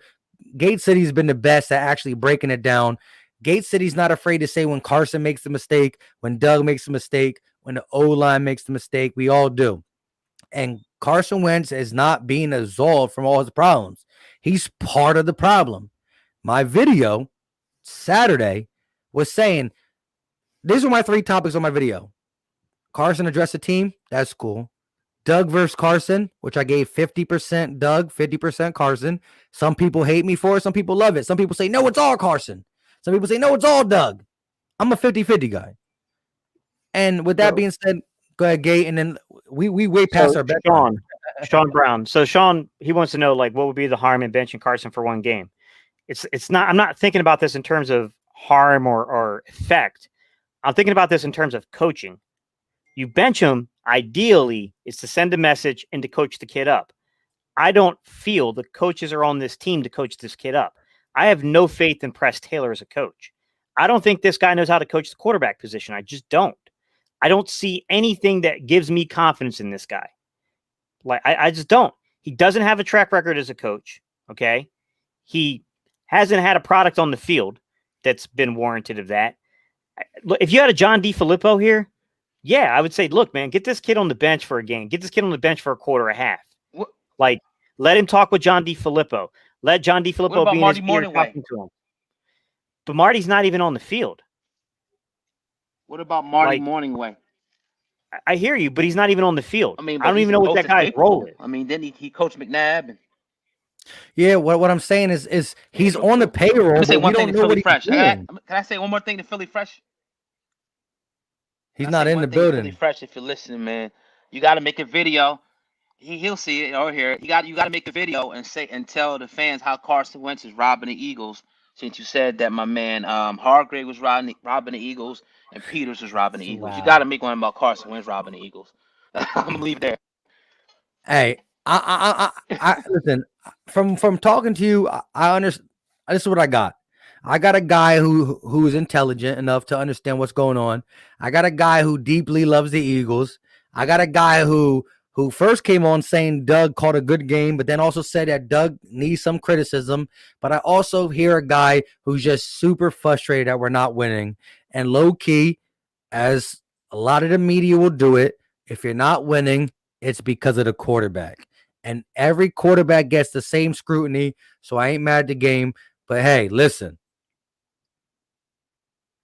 Carson Wentz will be on the Eagles in 2021. And if he stinks, well, OG, come let me know about it. But if for some reason there's changes on this team and this guy's balling out, this thing is being recorded and never deletable. I got you, my guy. Hey, but look, with that being said, I hope so. I hope. Yeah, hey, I with hope that so. being I said, hope he does turn it around, honestly. But hey, that's cool. It's cool. Sometimes it's tough love, but Philly fans know how to do too much tough and forget the word love. But look, Philly Fresh, I respect his opinion 100%. You know what I mean? That's my guy, 100%. And he ain't wrong to blame others. I'm not saying he shouldn't blame Carson more or not, but Philly Fresh knows his amount of football, and what he says is seeable. It's we see it regardless. So look, with that being said, Gates, say your goodbyes. OG, I appreciate you for coming on, my guy. I'm gonna let you go though. You heard? All right, OG, man. I appreciate you coming on, peace, bud. man. Much success Peace. to y'all. All right, Gate, go ahead and end it because I'm dead tired. Look, my perspective is, man, I think we got coaching issues. Yeah, we got personnel issues. Yeah, we got player issues. But I think the larger issue is coaching, guys. I'm not going to lie about it. It's just not a good product we're putting on the field. When you don't put a good product on the field, at some point, at some time, man, you got to like look at the coaching staff. Like, there's something going on with this coaching staff, man. They're just not adapting to personnel. I know some of you guys are saying you don't feel that Carson is the type of quarterback that fits Doug's system. Well, the thing is Doug was here when we went and got him in 2016. Yep. That decision should have been made differently then. Like, you have to fit your scheme to the personnel you have. Like, I'm just tired of seeing, around a square peg being trying to fit into a round hole. It's getting exhausting to watch it as a fan. Like, it's ridiculous, man. That's like, fact. It's like playing Operation with a 3-year-old. Some of y'all that are young guys don't know what Operation is, but touching the side, buzzing the buzzer every 5 seconds. Like, it's ridiculous, man. Like, this coaching staff's got to be better. And I know that Doug is not like trash as a coach, but this scheme right now is trash. I'm not calling Doug trash. I'm calling his scheme trash right now. The scheme is not good. The way he's tried to adapt game plans to the personnel hasn't been good. Like, he's got to do better, man. I don't want anyone to get fired except for Press Taylor. I'm not going to hide that. I don't like Press Taylor, but Doug, I know that Doug can do it if you put him in the right circumstances. I know Carson can succeed if he's in the right circumstances. We got to get the right people in here, man. And there's a lot going on, guys. Like, there's so much going on. Doug not being able to choose his coaches, to me, that's shady. Let the man choose his coaches and live and die by the decisions he makes. If he wanted Mike Groh to be here, Mike Groh should have been here. I don't agree with it. It ain't a choice I would have personally made, but this man's he's got to go down the way he's going to go down. Like, there's so much dysfunction, guys. Like, I couldn't even get into this in a 3-hour live stream. There's so much to cover. Hey, and I agree. And I'm going to end it by saying this. Blame whoever you want. The Eagles stink. And I'm sad to say it. It breaks my heart. But the Eagles stink. With all that being said, I appreciate you guys for coming in. Look, make sure you smash that like button on the way out if you're still here. We still got like a couple hundred people in here. Mike, hang on. All right, Jim Schwartz. I'll make a video on these last 2 games about the third down offense and what's going on. Since I called your D out, I'll do it on the offense. Facts. Shout out to Jim Schwartz for being in my, I'm saying, even inside my play-by-play, just keeping it real. The defense came up to play, regardless of what anybody wants to say. Look, I appreciate you guys. Eagles stink. I'm sick. I'm going to bed at 7:30. Love you guys. Appreciate you. You know what time it is. We out.